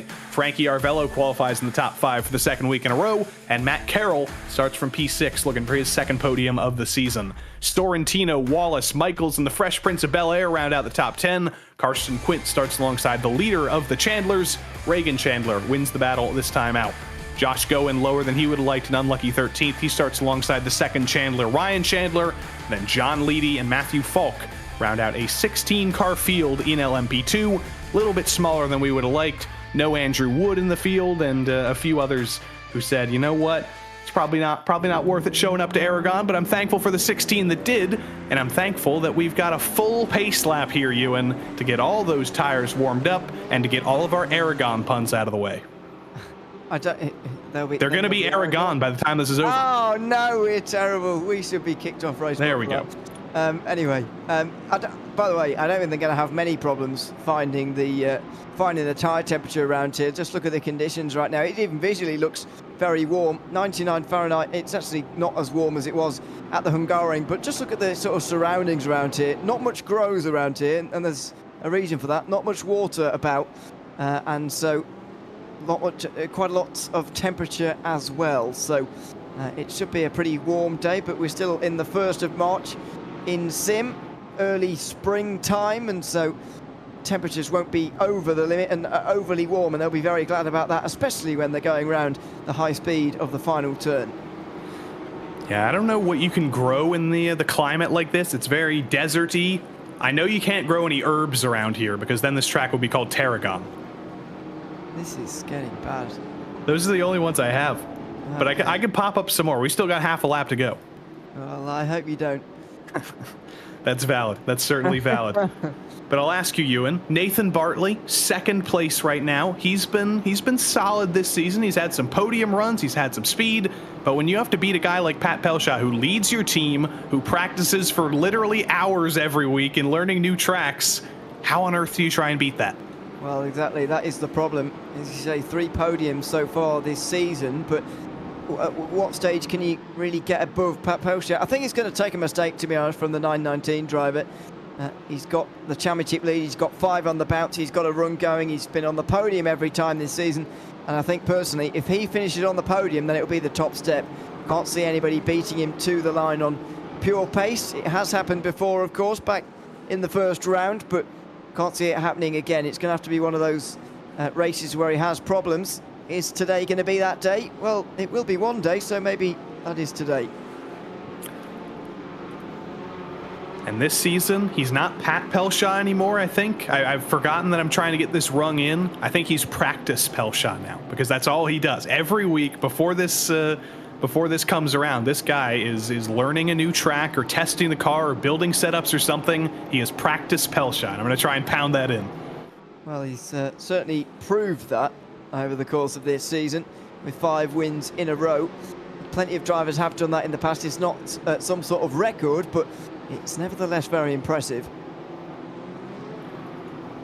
You see the LMP2 field coming through this pretty tricky middle sector. It's sort of a rectangular cutout of that very, very long straight that the track would have in some other layouts, but you don't get to take that almost kilometer long straight. You do have to take hard left, hard right, hard left, and then you're back onto the straight here.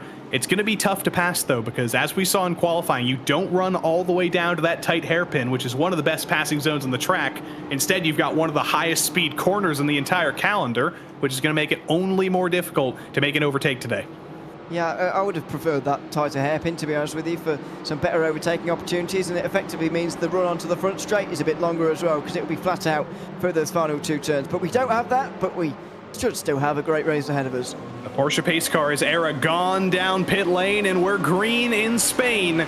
Big start for Pat Pelchat, clears Nathan Bartley into turn 1. Look at Ovando, though, to the inside of his teammate Bartley into turn 1. There is contact between the Precision Racing Esports teammates, and I think that's Pelchat and Bartley off in turn 1. It could be Ovando. It is Pelchat. Pelchat's off. The race leader, the championship leader, the pole sitter, he's down to the back of the field, and some LMP2s are going to be collected by Nathan Bartley. One of the SRT drivers goes around. Calamity in turn 1, and Aiden Young from 5th on the grid leads. Absolute calamity off the start, I'm afraid, for Pat Pelchat. Today is that day, it seems. He's not going to be on the podium, you wouldn't have thought, and it is going to be a chance for someone else to win, but not Nathan Bartley, who oddly has been caught up in that incident as well, and it's not helped the LMP2s. Thankfully, the 2 championship protagonists have got away, and they're still 1 and 2. And Grigor Georgiev up to P4 from P7. He's up as high as he's ever been in a GTP. This could be a career day for Georgiev. It's a good day for Nathan Ray as well. He's in P5 in the half-piston Pirates, half-Whataback Acura. Great day for those guys to recover. But look at this in LMP2. Hedgecox and Zegers have found each other on track. Zegers peaked to the inside, forced to stay single file, though, into the late braking zone. Frankie Arvello spins in the background, though, too late in the brakes for him, and he falls off the podium. The braking around here is so difficult at Aragon, especially in these prototypes that don't really like going at low speed. Their mechanical grip not so good, the braking especially difficult, and we've already seen the calamities that can result from that. This is into turn 1. It's a bit weird contact, to be honest. It's slight contact, but it is caused by the teammates. That is crazy stuff. It was Boris Ovando to the inside of Bartley, but it was Bartley that got into the back of Pat Pelchat. That is certainly going to be debated in the Precision Racing Esports communication channels. Luke Wallace is around to the final corner. Cold tires potentially, and a few more issues mean that Wallace falls out of the top 10, and he's going to be looking forward for the rest of today. Daniel Zegers is looking very, very short in terms of distance forward, because he is all over the back of Hedgecock still, trying to find a way by in the opening sector. But if you're not in a motorcycle, that's a pretty tough place to get past. Yeah, and it's pretty difficult everywhere around here. We're going to see some pretty difficult racing. There's the rejoin. Oh. I'm afraid that's not a good rejoin at all from Nathan Bartley, and it's sent the LMP2s everywhere off the back of turn 1 there, and who can blame them, really? It's just not a great place to rejoin again after going off at turn 1. Yeah, that was Chinsky that got turned around. Blake Ziti was the meat in the sandwich, and Blake Ziti's actually down pit lane with some heavy damage after that, so bad luck for both of them. The battle for the podium, though, in GTP now. Boris Ovando versus J.R. Williams. Darian Roy having his own trouble through turn 15. He's going to allow the second of the Piston Pirates cars to get by. That's Adam McDonald. And look who's right behind. Pat Pelshaw, 9 seconds behind Aiden Young. I don't know if that's an impossible margin to make up, Ewan. He's been so fast this season. I think he's had races where he's had a 10-second margin of victory. Is it possible that we can't count Pat Pelshaw out for this win yet? You know, I think it is possible for him to still win here, but you've got to remember that it's not just the 10 seconds, it's also the passing of cars that he's got to do. He's just overtaken another one into turn 1. That's the spin that we saw going into the chicane at turn 12 that you were talking about at the time in LMP2 as well. You know, there's Frankie Arvello. Shame for him as well, who's running on the podium, but it all went wrong for him. Here's Josh Goen to the inside of Reagan Chandler for P7. Goen's going to get that done and be clear of the first Chandler. Goen has had some bad luck these past couple weeks. Very strong to start the season. I don't think he's got the same amount of practice the last couple weeks, but look at Zeggers to the inside of Jack Hedgecox. He's finally found an opening. Doesn't get the drive off the corner, though, and Hedgecox is going to hold off, but it switches back again. Zeggers to the inside now into turn 7. Switch back again, though. How many times can you say switch back in one sentence? Because it's about to do it again. Coming into turn 8, the corkscrew of Aragon. Hedgecox gets it back, and now Zeggers tries to hunt for one final switchback through turns 9 and 10. Amazing racing between the two of them. This race has the feel of a really important title scrap sort of race. If Hedgecox finishes ahead, then they'll be pretty much level going into the final 2 rounds. If Zeggers wins, he just puts that slight bit of daylight that sort of takes it out of Hedgecox's hands here, unless he gets somebody else to win one of those remaining 2 races. What an important battle in the lead of LMP2, as we have in GTP as well. Boris Aiden Young in the lead there. Aiden Young has lost the lead. It's going to be side by side into turn 1 for Aiden Young. But what happened to Aiden? He was in control of the GTP lead. Lost that to Boris Ovando, though.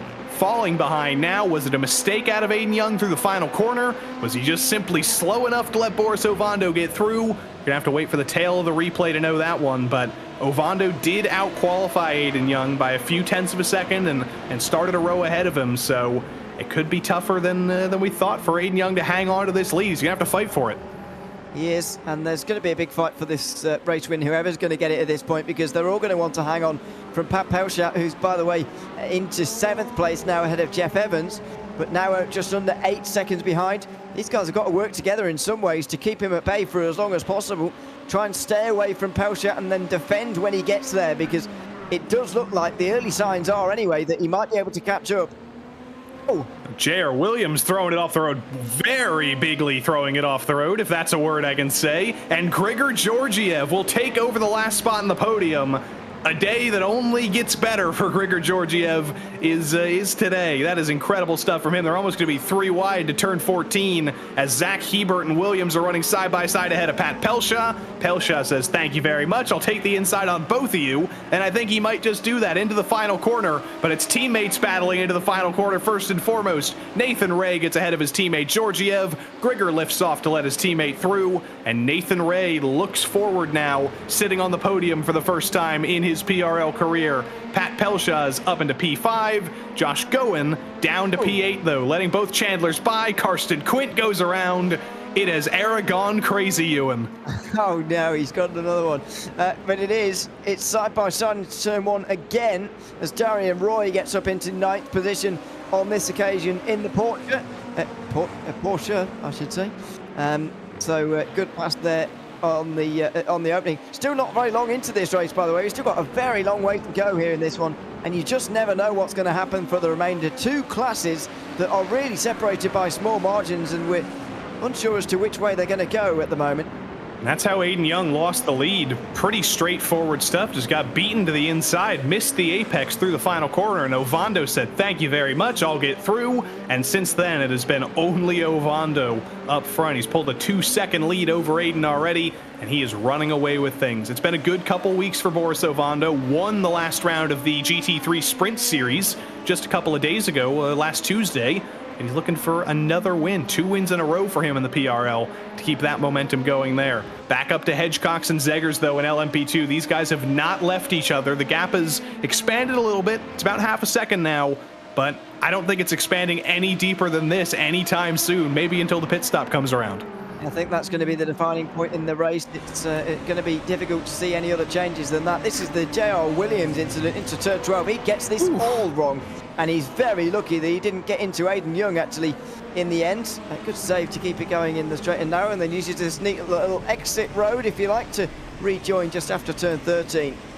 Did he clip the grass or something there? I didn't even think there was grass on the outside of that corner, but... No, he just broke too late. And then once he realised he was braking too late, he sort of broke a bit harder, and then he locked up and then was going for a big slide, so he needed to lock up fully to make sure he didn't go all the way around, and it was a catalogue of errors, really. Now he's down to P6. He'll be fighting with Grigor Georgiev before too long, but Zach Hebert hunting them down. Here's what happened between Karsten Quint and Matthew Falk. Oh dear, Quint had spun through turn 14, and Matthew Falk was coming onto the scene with a recovering Quint. It ended not very well. That was too ambitious down the inside, I'm afraid, there of turn 15. But we've seen some good racing so far in LMP2. It's been very close and very exciting as well. This is the look back at the moment from Ryan Chandler, I think it is, and Josh Goen just in behind. Then Joshua Chinsky, who will surely be looking for a way back past these guys. And even these guys are only just over 10 seconds off the lead. It's very well congested in LMP2.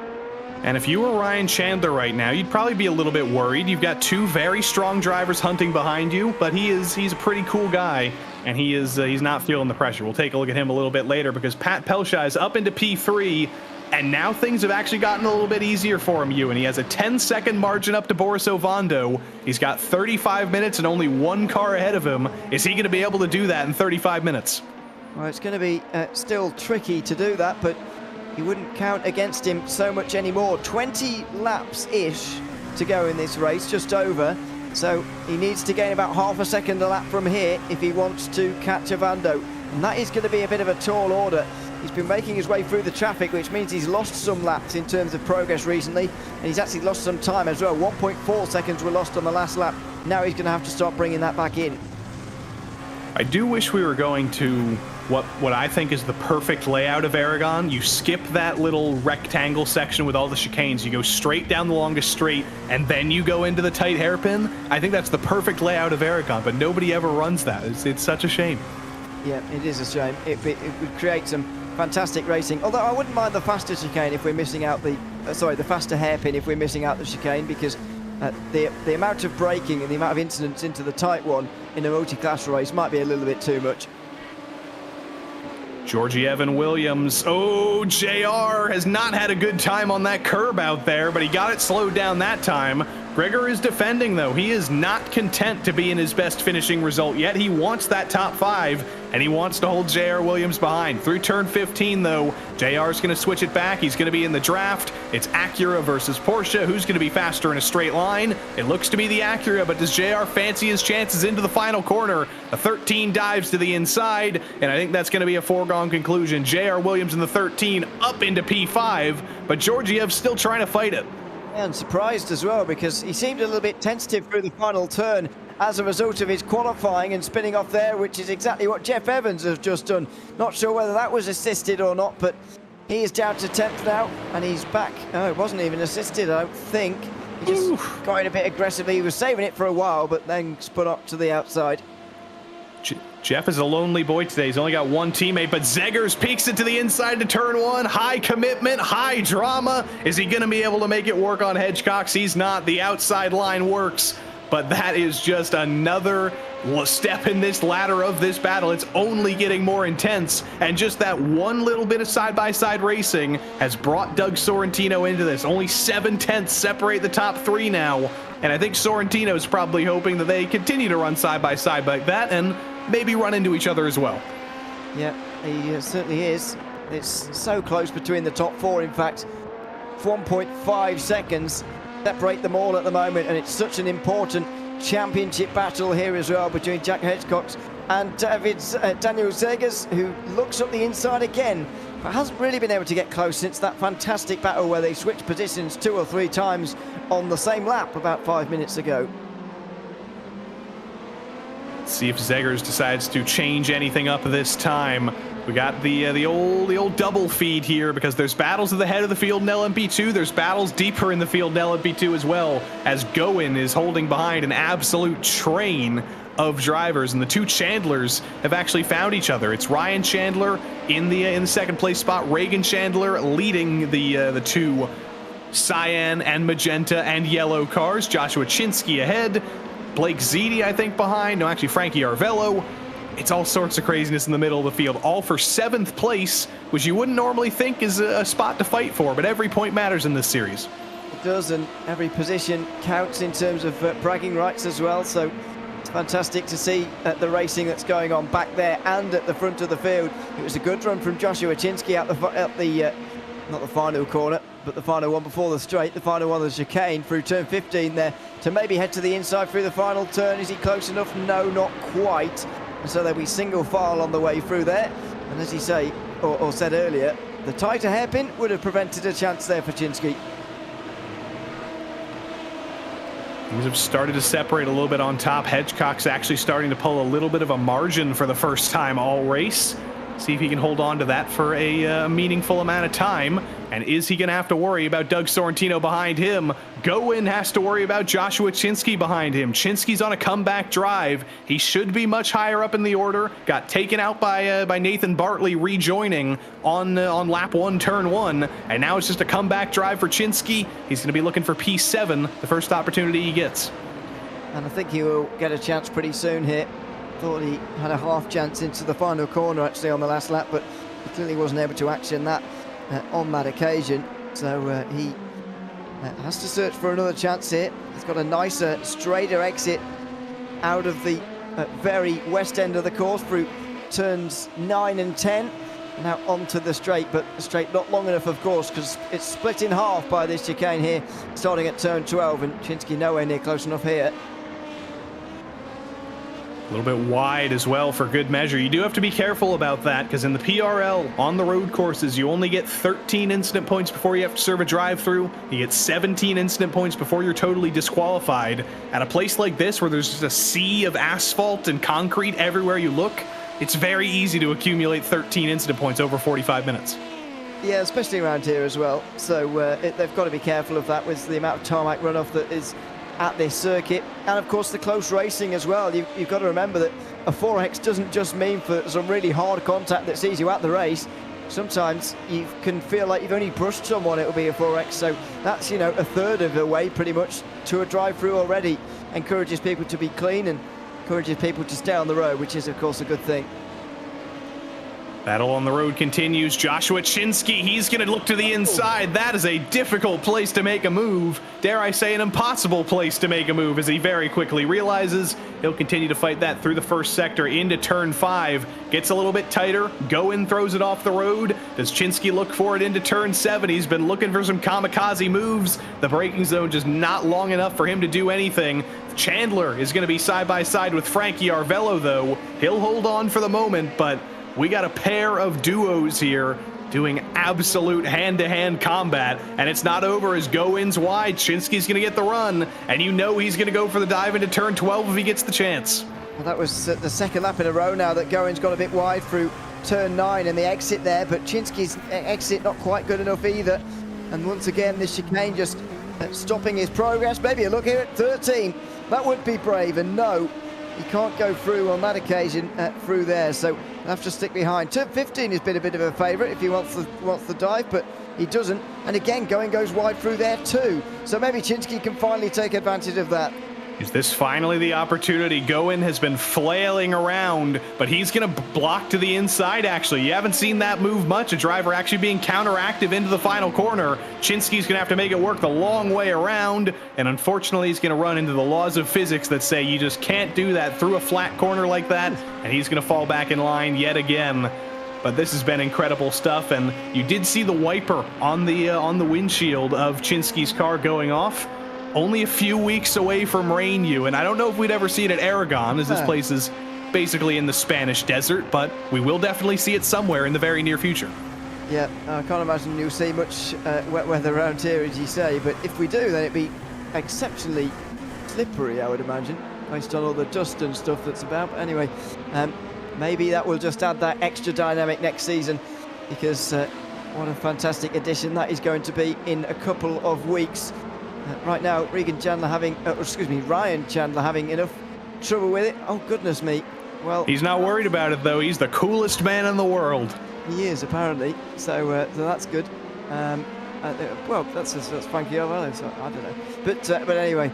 That is Ryan Chandler. That is Ryan Chandler.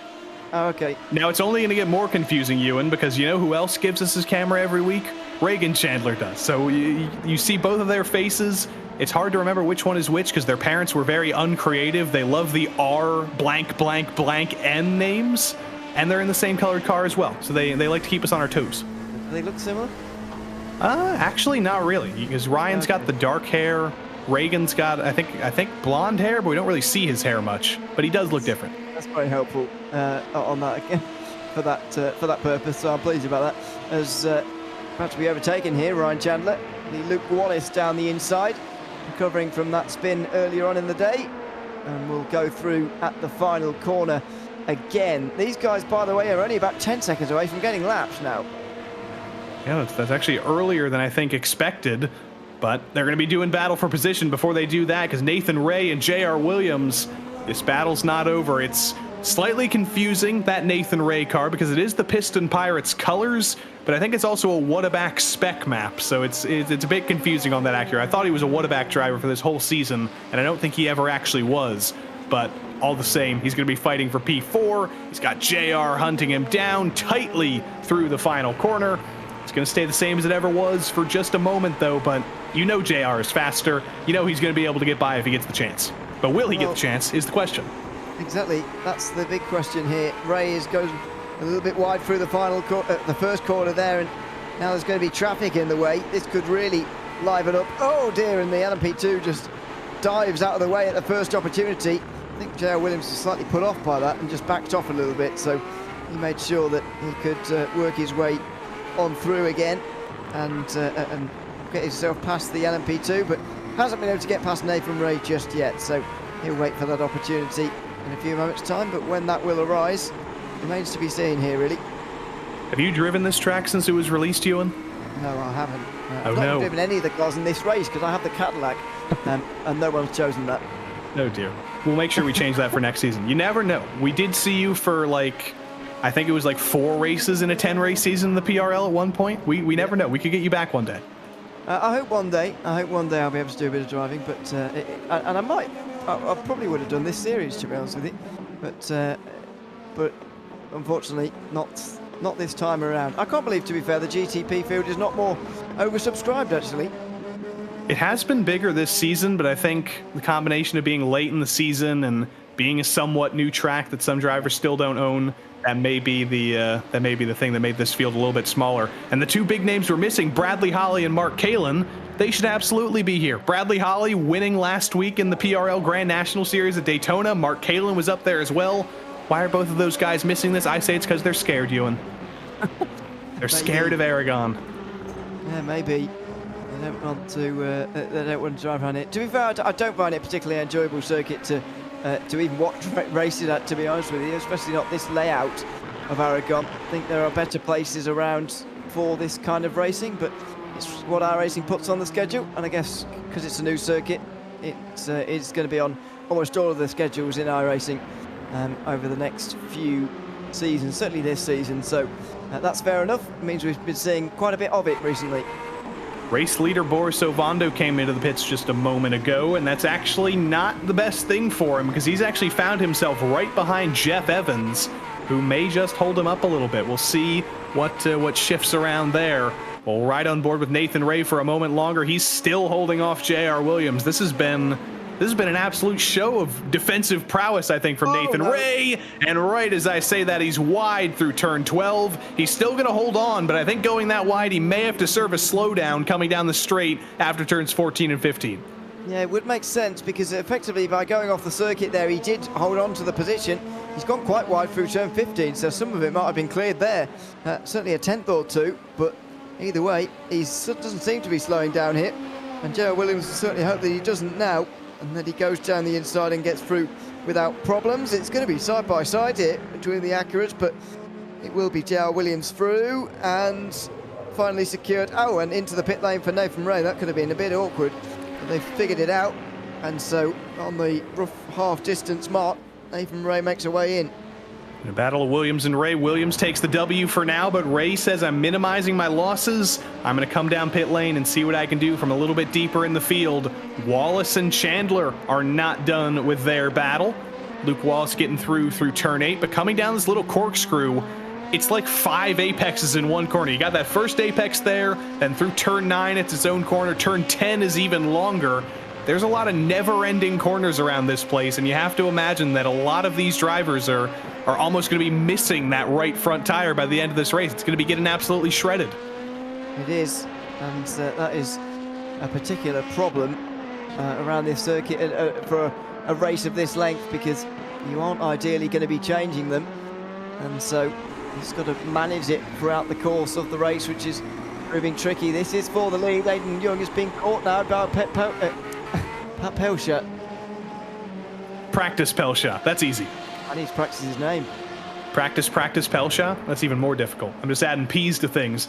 This is for second, not for the race lead, because remember, Boris Ovando did pit a few laps ago, so he will most likely cycle back into the race lead.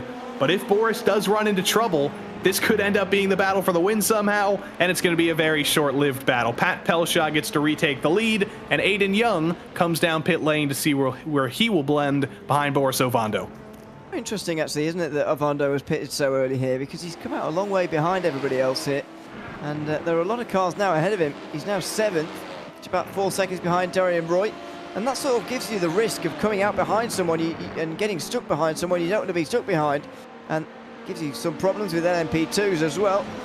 Maybe he was pitting just before he got to the back of the LMP2, so you didn't have to work through them, but eventually you will have to make your way through, and you'll have to upset a few of them by the looks of things, of what he just did in the final corner as well there.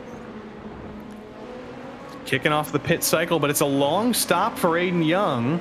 It's a little bit long, 25 seconds, 26 seconds. He does get out, so that's within a reasonable window. Boris Ovando's pit stop was about 24 seconds, but a little bit of extra fuel for Aidan Young. Maybe just needs to be a little bit more comfortable running to the end of the race. I think he definitely will with a couple extra seconds. And it is a shame, Ewan, that Aidan Young's teammates aren't here. Daniel Harris has been here this season fighting in a Porsche, and I believe in an Acura as well. He switched later on, but he's been getting into some absolutely ridiculous weather in Australia. He's posted some of the videos in the PRL Discord, and he lost power last week, so his garage that he was in was about 100 degrees Fahrenheit. He was sweating himself like a sauna, and now there's some sort of hurricane that he's been posting with 20-mile-per-hour winds and torrential rains. It's not gone well for Daniel Harris in the last week. Goodness me. Yeah, I didn't know the weather was quite so bad in Australia at the moment, but I did know it's raining a bit actually, but didn't realise it was quite so bad. So hopefully that clears up pretty soon for him, as Pat Pelcha comes into the pit lane now, expecting just over 20 seconds here in the box, maybe 25, and we'll see where Aidan Young is. I think will be the closest rival to him on this blend here. Indeed he will. Pelcha pulls into the lead pit stall. May have a little bit of damage to repair after that lap 1 incident. I'm not sure if he's actually going to bother doing that, but we'll see how that pit stop time compares to likely Aidan Young's time, which was 25.9 seconds. Ovando gets by, Roy gets by. Roy's yet to pit, but here comes Aidan Young out of the final corner. It's going to be a long run because Pelcha's in the first pit stall, 25.4 seconds, 0.6 shorter than Aidan Young's pit stop. But does that matter here with Aidan Young on hotter tires? Young's going to have to slot behind, and Pat Pelcha is going to be comfortably up into second overall once everything cycles out. Yeah, it will be, and Nathan Ray will be ahead of Gerald Williams by the looks of things, because that's a pass for 6th place on the road right now, and that will become, what, 4th position later on, so that's a repass, isn't it? Gerald Williams had gotten through, but that position reversed again now. Somebody in the chat pointed out, Mr. JD55 Sim Racing says this track should be renamed Aragon Race Ray. Yeah, I saw that earlier on. Maybe it should be. I mean, That car has been a part of the racetrack here. It's basically been a wall in front of J.R. Williams for all day today. Yeah, and once again, in towards turn 9, very close to contact, but J.R. Williams not able to find a way through, and not a nice line through turn 11 there, and so won't be close enough into 12, but he will come back a little bit later to try and make the move in this final quarter of an hour, which we're approaching in this race. And J.R. Williams might be thinking like a CPU right now, because he's doing a lot of ray tracing right now, fighting for 5th. But I think we had some trouble a little bit deeper in the field. Potentially, we may have to break out the carousel of entertainment again, Ewan, because we were having a pretty clean day for the last 10 minutes or so, and I think we may have had a little bit more craziness deeper in the field. Well, okay, we'll have a look at that in a few moments' time. But there's yeah, plenty of that midfield battle we were enjoying earlier on, no longer in the race. So I fear what has happened back here is the Chandlers are back here, and there's a spin on entry. Oh, they were both involved. No. That was Ryan Chandler that spun first and foremost. Luke Wallace was trying to come through, and poor old Reagan Chandler, he took that LMP2 car about 10 feet in the air. Yeah, a bit unfortunate really. So Wallace, oh dear, Wallace tries to avoid. I think he hits the flash lights button in avoidance, and then unfortunately the other Chandler gets into him and gets airborne actually through turn 5. So such a shame for all those three, and a bit of a shame for that midfield battle really. That was one of the most enjoyable battles of the night, to see those 5 drivers or so battle for positions in the lower part of the LMP2 field, but that's come to a close now. Yeah, if this was Chandler bowling, that would have been a strike right there. But Ovando does get by Zach Hebert. Not going to be too difficult of a move there, because I think Zach Hebert may take a hard left right out of the final corner and pit this time. Some traffic for Ray and Williams for the first time, though. It's not just 2 GTPs battling now. They are dealing with LMP2 traffic for the first time, and they're going to be doing that for the rest of the race. We've also just heard word, by the way, in the chat that Zach Hebert is currently driving with no sound. That doesn't sound like it would be that difficult necessarily, but when you don't have sound of the engine and of the shifts to play a role, it's very difficult. Yeah, just think about it in terms of sim racing. It's one of the most important senses, other than being able to see, which is probably the most important thing. Sound is probably the second most important, because you can't, even though wheels these days are very good and you can feel a lot of what's going on with the car, sound is actually one of your best indicators of what is going on with the car, especially when you're on acceleration and braking. You're making sure that you're not slipping the tyres too much on power, making sure you're not locking up the brakes on the deceleration. It's need to make sure that you can hear what's going on in I think he's serving a pit lane penalty right now, Ewan. I think that's yeah, he's got a black flag. You can see it. We've got his VR headset view here at the bottom of your screen. He got a black flag for speeding, and I think that may be because of the lack of sound potentially. Maybe he couldn't hear his downshifts, and that threw him off a little bit. Yeah, it's pretty important to make sure that you can hear, because the thing that's puzzling me is what's not working for him, because that's not a iRacing glitch I've ever heard of before. We did see momentarily, because that's his actual stream view. That's what he's seeing on his computer. I saw his Windows bar open. I think he was looking in the sound settings there, but bad luck there for Zach Hebert. And that was almost bad luck for J.R. Williams, outbraking himself behind Nathan Ray. Both of these guys have made a couple mistakes today, but it's evened out to the extent that they're in the same positions as they both started. Yeah, they are, and they're seemingly pretty well matched actually now, which is somewhat surprising considering the way that they were battling earlier on. Seemed to be all in favour of J.R. Williams, but no longer. In towards turn 1, he's not going to take a late dive to the inside again. I think he's realised that there's plenty of time remaining in this race, and any hopes of finishing higher or lower in the field are probably over. You might as well make this overtake properly and not make it with any incidents. Still waiting for pit stops in the majority of the LMP2 class, and still waiting for a pit stop for Darian Roy in GTP as well. He's going for an absolute Iron Man fuel stint here. See where he ends up, probably around P7 or so, I would say, once he makes his pit stop, but that has not come yet. And J.R. Williams down into the corkscrew, still just trying to find a way by Nathan Ray, and that's one of the most interesting corners on the track, I think, because that's a very It's a switchback of a corner. It's a corkscrew of a corner where you're falling about 50 feet through the mountain, and then you end up on one of the longest corners on the track in the dirty air. You're basically getting every flavor of corner in about a 5-second time period to master through there.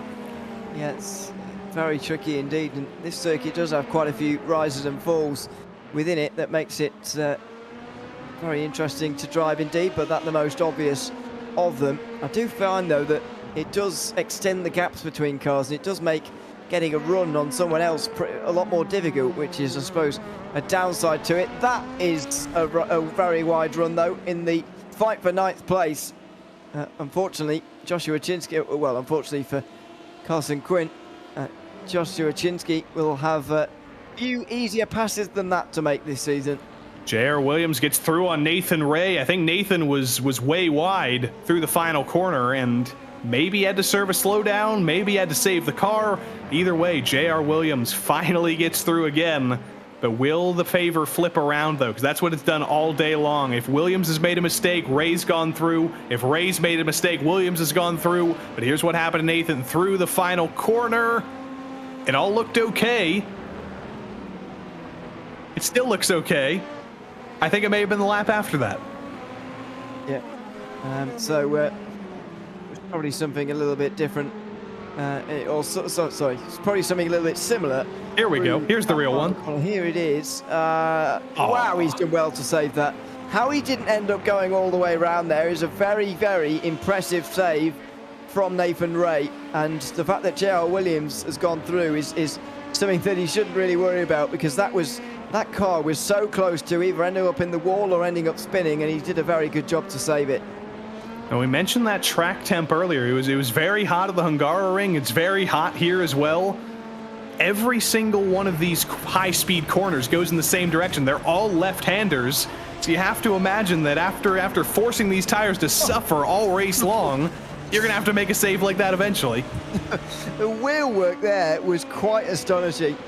Fair play to him for hanging on to that. He has lost 4th place. He's probably lost it for good now too, because J.R. Williams has shown throughout this race that he is quicker, and he's finally showcasing that. But goodness me, that was a save, and it could have been quite a moment, but fair play to him. You have to imagine that these two aren't far away from pitting either, because the majority of the LMP2 field is now pitted. Matt Carroll's come in, Michael Belair, Frankie Arvello, Karsten Quint, and a few others. Right on board with Jack Hedgecox. He takes a hard left. Riding on board with Daniel Zeggers behind him. He takes a hard left as well. And what a braking zone into pit lane. That was 0.8 of a second before pit entry. It's 0.1 of a second now as they battle on pit lane. Yeah, don't slide through your box here. You've got to make sure. And up on the jacks first, of course, is Zeggers. He stops first in the box. Hedgecock just up in front, and this is going to be a race off pit lane between the two of them, in which they may well run side by side. And there we go. Zeggers gets him. Wow. Daniel Zeggers couldn't make the move on track, but makes the move in the most phenomenal way coming onto pit lane. You don't think a pit entry is a corner, but it absolutely was for Daniel Zeggers. It was, and he's not only got ahead, he's got a margin. He's got a gap there as well, so he might be able to take this to the line. He's roughly reversed the roles actually here. He was trailing by nearly a second before that stop. Now he's the one in the lead by nearly a second. We got to break out the replay reels on that one, because that may be... Oh, and Jack Hedgecox loses it. Jack Hedgecox into turn 12, very far off the road, and that was bizarre. He was pointing in the opposite direction of the corner. And I almost wonder if that GTP we saw coming through, I think that was Boris Ovando, did they potentially come together there into turn 7? Well, let's hope not, because that could be a hugely defining moment in the championship. It doesn't look like it is. It's up on the curb, and Hedgecox knew that was going wrong right from the very start, because you see the way that he spins sort of the other way compared to what you would normally see going round a left-hander. He sort of spins to the right, and he just loses it on the curb. So he loses it on the braking actually rather than the curb, and that's what I thought we'd see more of tonight actually in these cars. And that wasn't a turn 5, not turn 7, so I'm going to correct myself there. And he was up on the jacks, so I wonder if maybe he just changed a tire or a couple tires, and that threw off the balance there. Not entirely sure, but that's going to be the end of him battling for this race lead, and that's going to be a hit in the championship as well. Battle for Jeff Evans and Adam McDonald rather. But there's the last moment of that pit lane entry, Ewan. Seggers was so late on the brakes, and he did get it slowed down, and it may be the race-winning move now.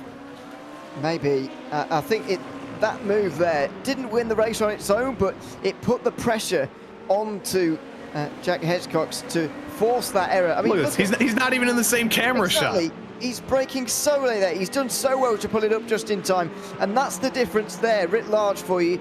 The difference between practicing pit entry and not, because it's such an underrated part of practice. Not many people do it at all in their preparation for an event, but it's so easy to gain some time through there compared to how difficult it is to gain. And Hedgecox has to pit. Nope, that's Josh going. That's Josh going. False alarm, everybody. False alarm. That's his teammate who's making his scheduled stop.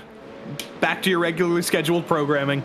So it's all okay. But yeah, that's the advantage of practicing there, because you think of how long it takes you to gain a second on the racetrack. It's very difficult to do, but in the pit lane, you could do it so much easier by practicing.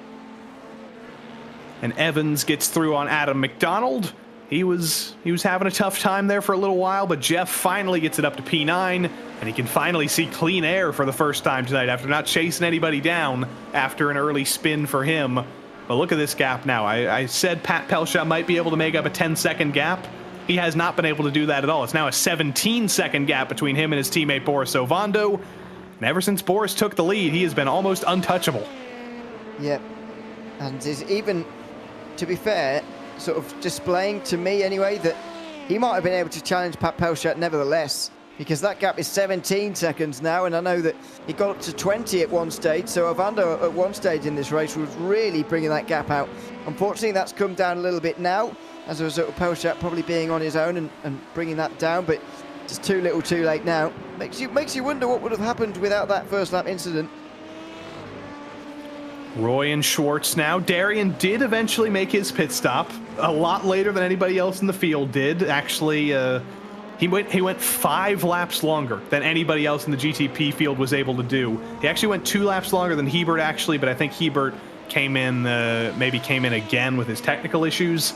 And Darian Roy, for that extension he was able to do, he spent 10 less seconds in his pit stall than anybody else in the field. So it definitely paid off for him to go very long there. Yeah, it did, and it's all about sort of staying in the clean air, or wherever the clean air is. If you've got the fuel on board and there's no one in front of you, you can keep the pace high.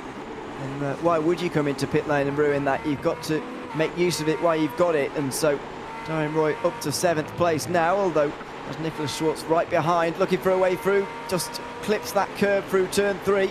Will be under pressure towards 4 and 5, but this is the tricky zone in these cars. Look at that! Ooh. One car off in front of them. Roy goes around himself, and Schwartz was skating in on the brakes there as well. So tricky late in the race through there. I think that was Joshua Chinsky that was off the road in the LMP2. He was just too late in the brakes. He missed the corner, and then a very big case of target fixation for the 2 GTP drivers. I'm not sure it was target fixation. Oh, and Schwartz is wide as well into turn 9. Yeah, everyone's just struggling now in these low-speed corners, and this is the problem with Aragon in a GTP especially, and an LMP2 somewhat too, is that it's low speed, and these cars are so rear-weighted with the brakes that it's very difficult to contend with. I don't know what that line was about at turn 7, but anyway, they've continued on, so it's all fine. But yeah, this is the problem with this circuit. You're on the brakes so much, you're leaning on the rear end, and I'm surprised, to be honest, we haven't seen more spins on the brakes on the race today. Oh, and Darian Roy misses the corner again. Jeff Evans is going to get through. I think I know why Darian's been having so much trouble, Ewan. It's because we're in Spain, not Portugal. Oh dear. There's no Portuguese tracks in this service anymore. Not yet. At all. Not yet. No, but we're nearly there, but not yet. Maybe he's waiting for that. We'll get Algarve before we know it, folks. 18-mile-per-hour winds here in Spain. That's probably hurting things as well. Heavy braking zones, high-speed corners. That does not add up to a good combination with wind, and I don't think all these incidents have added up to a good combination for Darian Roy. I have to imagine he's reached the 13x incident limit, and he's got to take a trip through pit lane. Yeah, you'll notice that 18-mile-an-hour wind, by the way. Not only because it's 18 miles an hour, just over 30 kilometers an hour, by the way, for anyone who doesn't work, for anyone still awake who doesn't work in those units. But most importantly, in Spain as well, it tends to be quite open sometimes. And once again, I'd ask you to look at the sort of the plains and the countryside around this circuit. And it does gently roll hills-wise, but you know it's not particularly covered with an urban area very nearby or whatever it is. There's no sort of shielding from the wind, so whatever wind it is somewhat amplified as well when you're on this circuit, and that tends to be a theme at Spanish circuits as well. Winds tends to be amplified a little bit, and when you're in lighter cars and downforce-based cars, it can wreak havoc with you. But personally, I think we would have seen these kind of problems whether there's wind or not. Look at that. We got Spanish weatherman Ewan O'Leary finally. That's fantastic. El tiempo de Ewan. I'm not particularly backing that up with statistics, by the way. It's just my general feeling of seeing Spanish races and seeing Spanish weather. So it's not really. I'm calling you Juan O'Leary from now on. Yeah, I've been called that before. There you go. I get so many different names in RaceSpot. None of them are my real one. Your name is just too fun. Anything with an O, anything that starts with a U, you can just have too much fun with it. You were born with too fun of a name.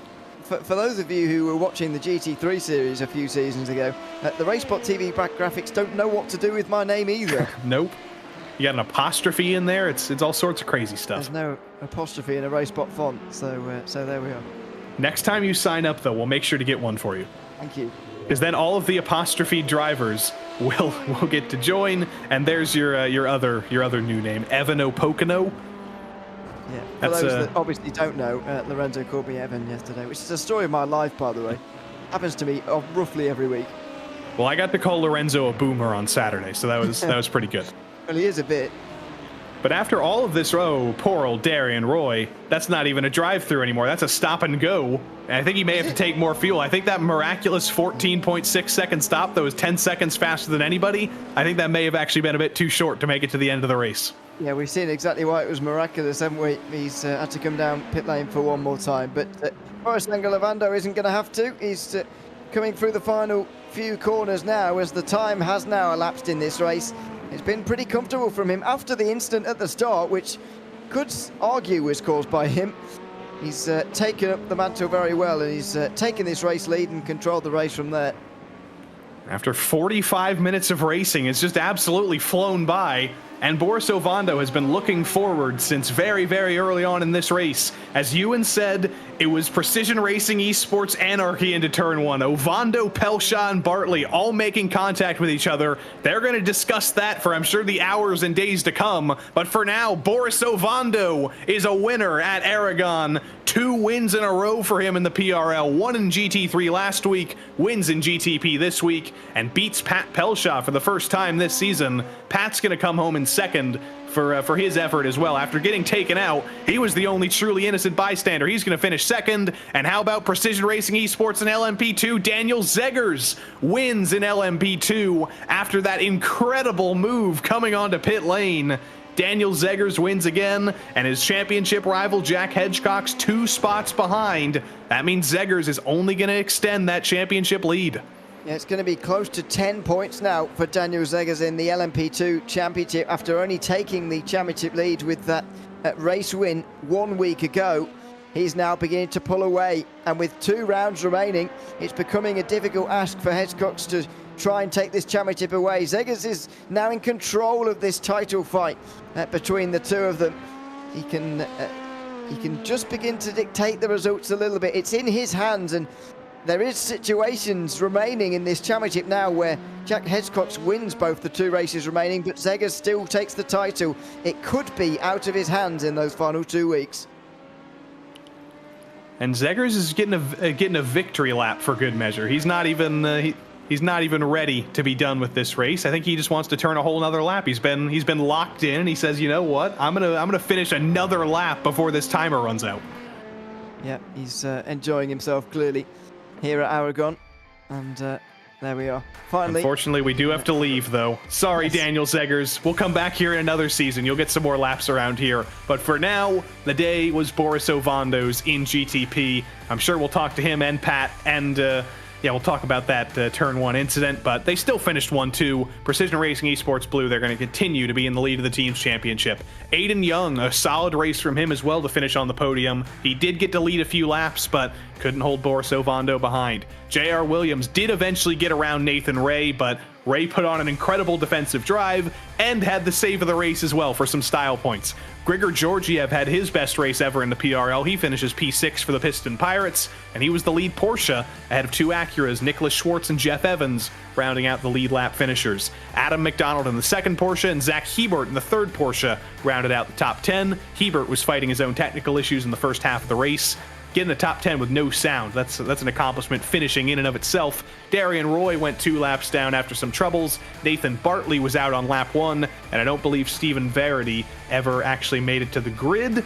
No, actually he did. He was just in trouble on lap 1. So 13 drivers in GTP with assorted amounts of success and non-success. Daniel Zegers wins again in LMP2 after what is going to be remembered for a very long time as maybe the best pit entry ever. He beat Doug Sorrentino, who I believe is going to get his best result ever in the PRL in second. Jack Hedgecock still finishes third, but he's going to be thinking what might have been without that colossal spin into turn 5. Matt Carroll and Chip Michaels round out the top 5. The Fresh Prince of Bel-Air was 6th, and Arvello and Joshua Chinsky were the last 2 finishers on the lead lap. Josh Goen went 1 lap down, Karsten Quint went 2 laps down, and then we start to get into the used car lot of LMP2 cars that got some damage.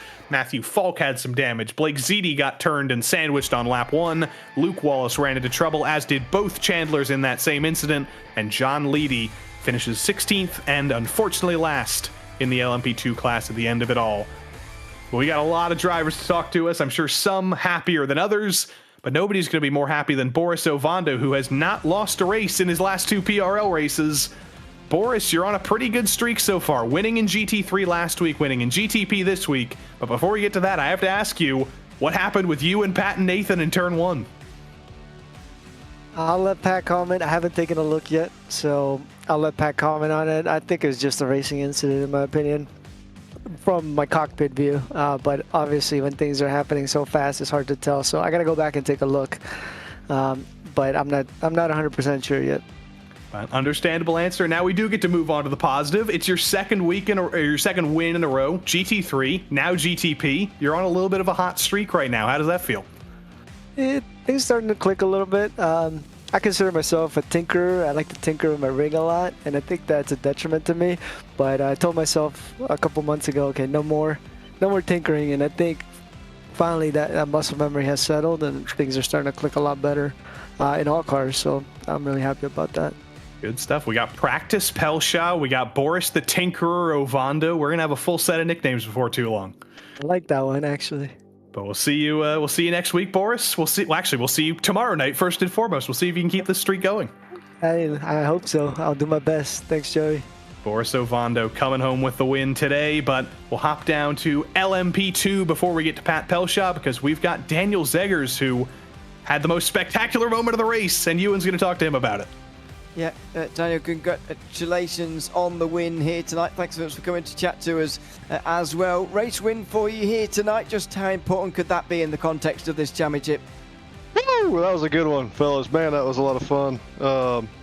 Man, what a race with Jack. A lot of pressure. Got a little sketchy traffic there, almost towards the end of the first stint. But man, a lot of back and forth. He was stronger in the corkscrew, stronger in the other slower section towards the back stretch. Yeah, and then just managed to make up some times on some of the hard braking zones. But yeah, kind of full sent into the pits. Glad I got it woed up in time. Yeah, it ended up working out. So man, what a race. Yeah, arguably where the race was won, really, on the way into the pit lane. Is that something you've practiced particularly on the way into this race, or were you just sanding it at the time? No, I had a pretty good feel on where to brake, and I just trusted it, man. I don't know if it worked out. Not entirely sure if I'd do it again, but pick the point and then just stuck with it and hope it stuck, and it kind of did. I'm glad I didn't make any contact there. That would have been terrible for both of us, and would have been yeah, it would have been a bad end to a darn good race. But it was a fantastic race. Congratulations on the win here tonight, and thanks for chatting to us as well. Yeah, you bet. Thanks, gentlemen, for all you do in the booth. Yeah, thanks. Shout out to PRE for sponsoring this. Looking forward to next season. And yeah, shout out to Advanced Sim Racing and all the hard sponsors and all of the teams. And congrats to other teammate Boris and Pat on that 1-2 at the GTP finish. So thanks again, fellas. Thanks very much. Daniel Zeger's P1 in LMP2 here tonight, and already thinking about next season for some reason. Yeah, I mean, signups are open for all drivers if you want to race in any PRL series next season. We didn't talk much about that today because there was so much going on, but we will touch on that before we're done tonight. But first, we do have to go back up to GTP, and we get to talk to the other star of the night in one of the biggest moments. We get to talk to second place Pat Pelshaw in GTP. It was a comeback race for you, though, because in turn 1, there were 3 Precision Racing Esports teammates, and 2 of them ended up turned around. What happened from your perspective? I mean, it's all okay with Nathan. I think he was mostly looking at Boris down his inside in T1, and he clipped me. I slowed down a bit in T1, but it was just like normal stuff. But just confusion, and it's okay. It's all right. Like, it's no biggie. But you got to have a comeback race after all that. You've spent so much time starting on pole and leading races this season. How did it feel to kind of be doing another thing and actually making your way forward through the field? It was great. To be honest, the car was insanely fast. Like, we would, it was very, very competitive, and we would pass everyone down the straight. So it was fun. It was fun to be around some cars. Well, Pat, congrats on driving back up to second. You're still going to be comfortably in the lead of the championship, and we'll see you next week. Oh, yeah, home race next week. Darn right. Practice Pelshaw is going to be going all out in Montreal. Pat Pelshaw coming home in second. We'll see him in his home race next week. Let's keep the zipper momentum going. We'll go back down to LMP2, and we'll take Doug Sorrentino with you. Yeah, welcome in, Doug. Good to have you with us as well. It was quite a close race in LMP2 today, I've got to say. Yeah, were you expecting it to be that close? You know, I wasn't expecting it to be that close. My old hockey coach told me, you know, in order to get a goal, sometimes you have to get dirty. And, you know, luckily with Jack's spin, I was able to get a quick dirty pass to get up into second place. It was much more exciting and heart-pounding than I anticipated. I didn't know where that was going to go when you mentioned hockey, but there we go. I'm glad we brought it back. I mean, it was a perfectly legitimate pass. In the end, you managed to take advantage and take second place as well. I mean, what were your expectations going into today in terms of how this truck car was going to drive around here? Because I was personally expecting lots of difficulties sending prototypes around a circuit that has a lot of slow speed corners. Oh yeah, definitely. The car doesn't like to stay planted in those low speed corners, especially around corkscrew. Excuse me. My goal honestly was not to get a drive through. I mean, anything outside of that is a win. You know, getting P2 and then my teammates P6, excuse me, and a little bit down the grid. You know, we were just super excited to at least not get a drive through today. Well, you were not able to only do that. You were able to get second place as well. Congratulations, and thanks for chatting to us as well. Yeah, cheers, guys. Awesome race today. Have fun. Thanks very much. Doug Sorrentino, second place in LMP2 today. Aiden Young came home in third in GTP, but Aiden, I do have a question for you first and foremost. I'm seeing on the race report 13 incident points. Did you have to serve a drive-through, or was that just is that a fake thing on my data here? That was from Donuts after the checkered flag. Oh, there you go. So I guess that wasn't a penalty then. So that's good. You do get to keep a podium, and you actually got to lead a few laps early on after that opening lap melee. Talk us through the ups and downs of today. Well, the ups would definitely be getting a podium and leading 3 laps. Like, I did not expect that to happen on the start. I saw it happen, and instantly in my head I was like, oh, okay, that's cool. You know what? I'll take the lead now. And there you go. You certainly did. Podium for the first time in a little while. Congrats on that. We'll see you next week, hopefully with your teammate Daniel Harris back as well. Yeah. Aiden Young coming home in third for Fiercely Forward, and we'll finish it off real quick with who else but Mr. Jack Hedgecox. Just one question for you, Jack, before we let you go. that pit lane entry with Daniel Zeggers, late breaks, took it over from you. How tough was that to master him on pit entry? Yeah, obviously he beat me out pretty bad. I was shocked when he was on my bumper and then through there. Didn't help that I stopped shoot like 2 centimeters early from the stop or my stall and getting out. And I was just so eager to try to get him catch up that I turned it around. So yep. Still third in the race, second in the championship. We'll see you next week for another fight. Thank you. Jack Hedgecock's coming home in P3. Championship fight still alive. Ewan is next week.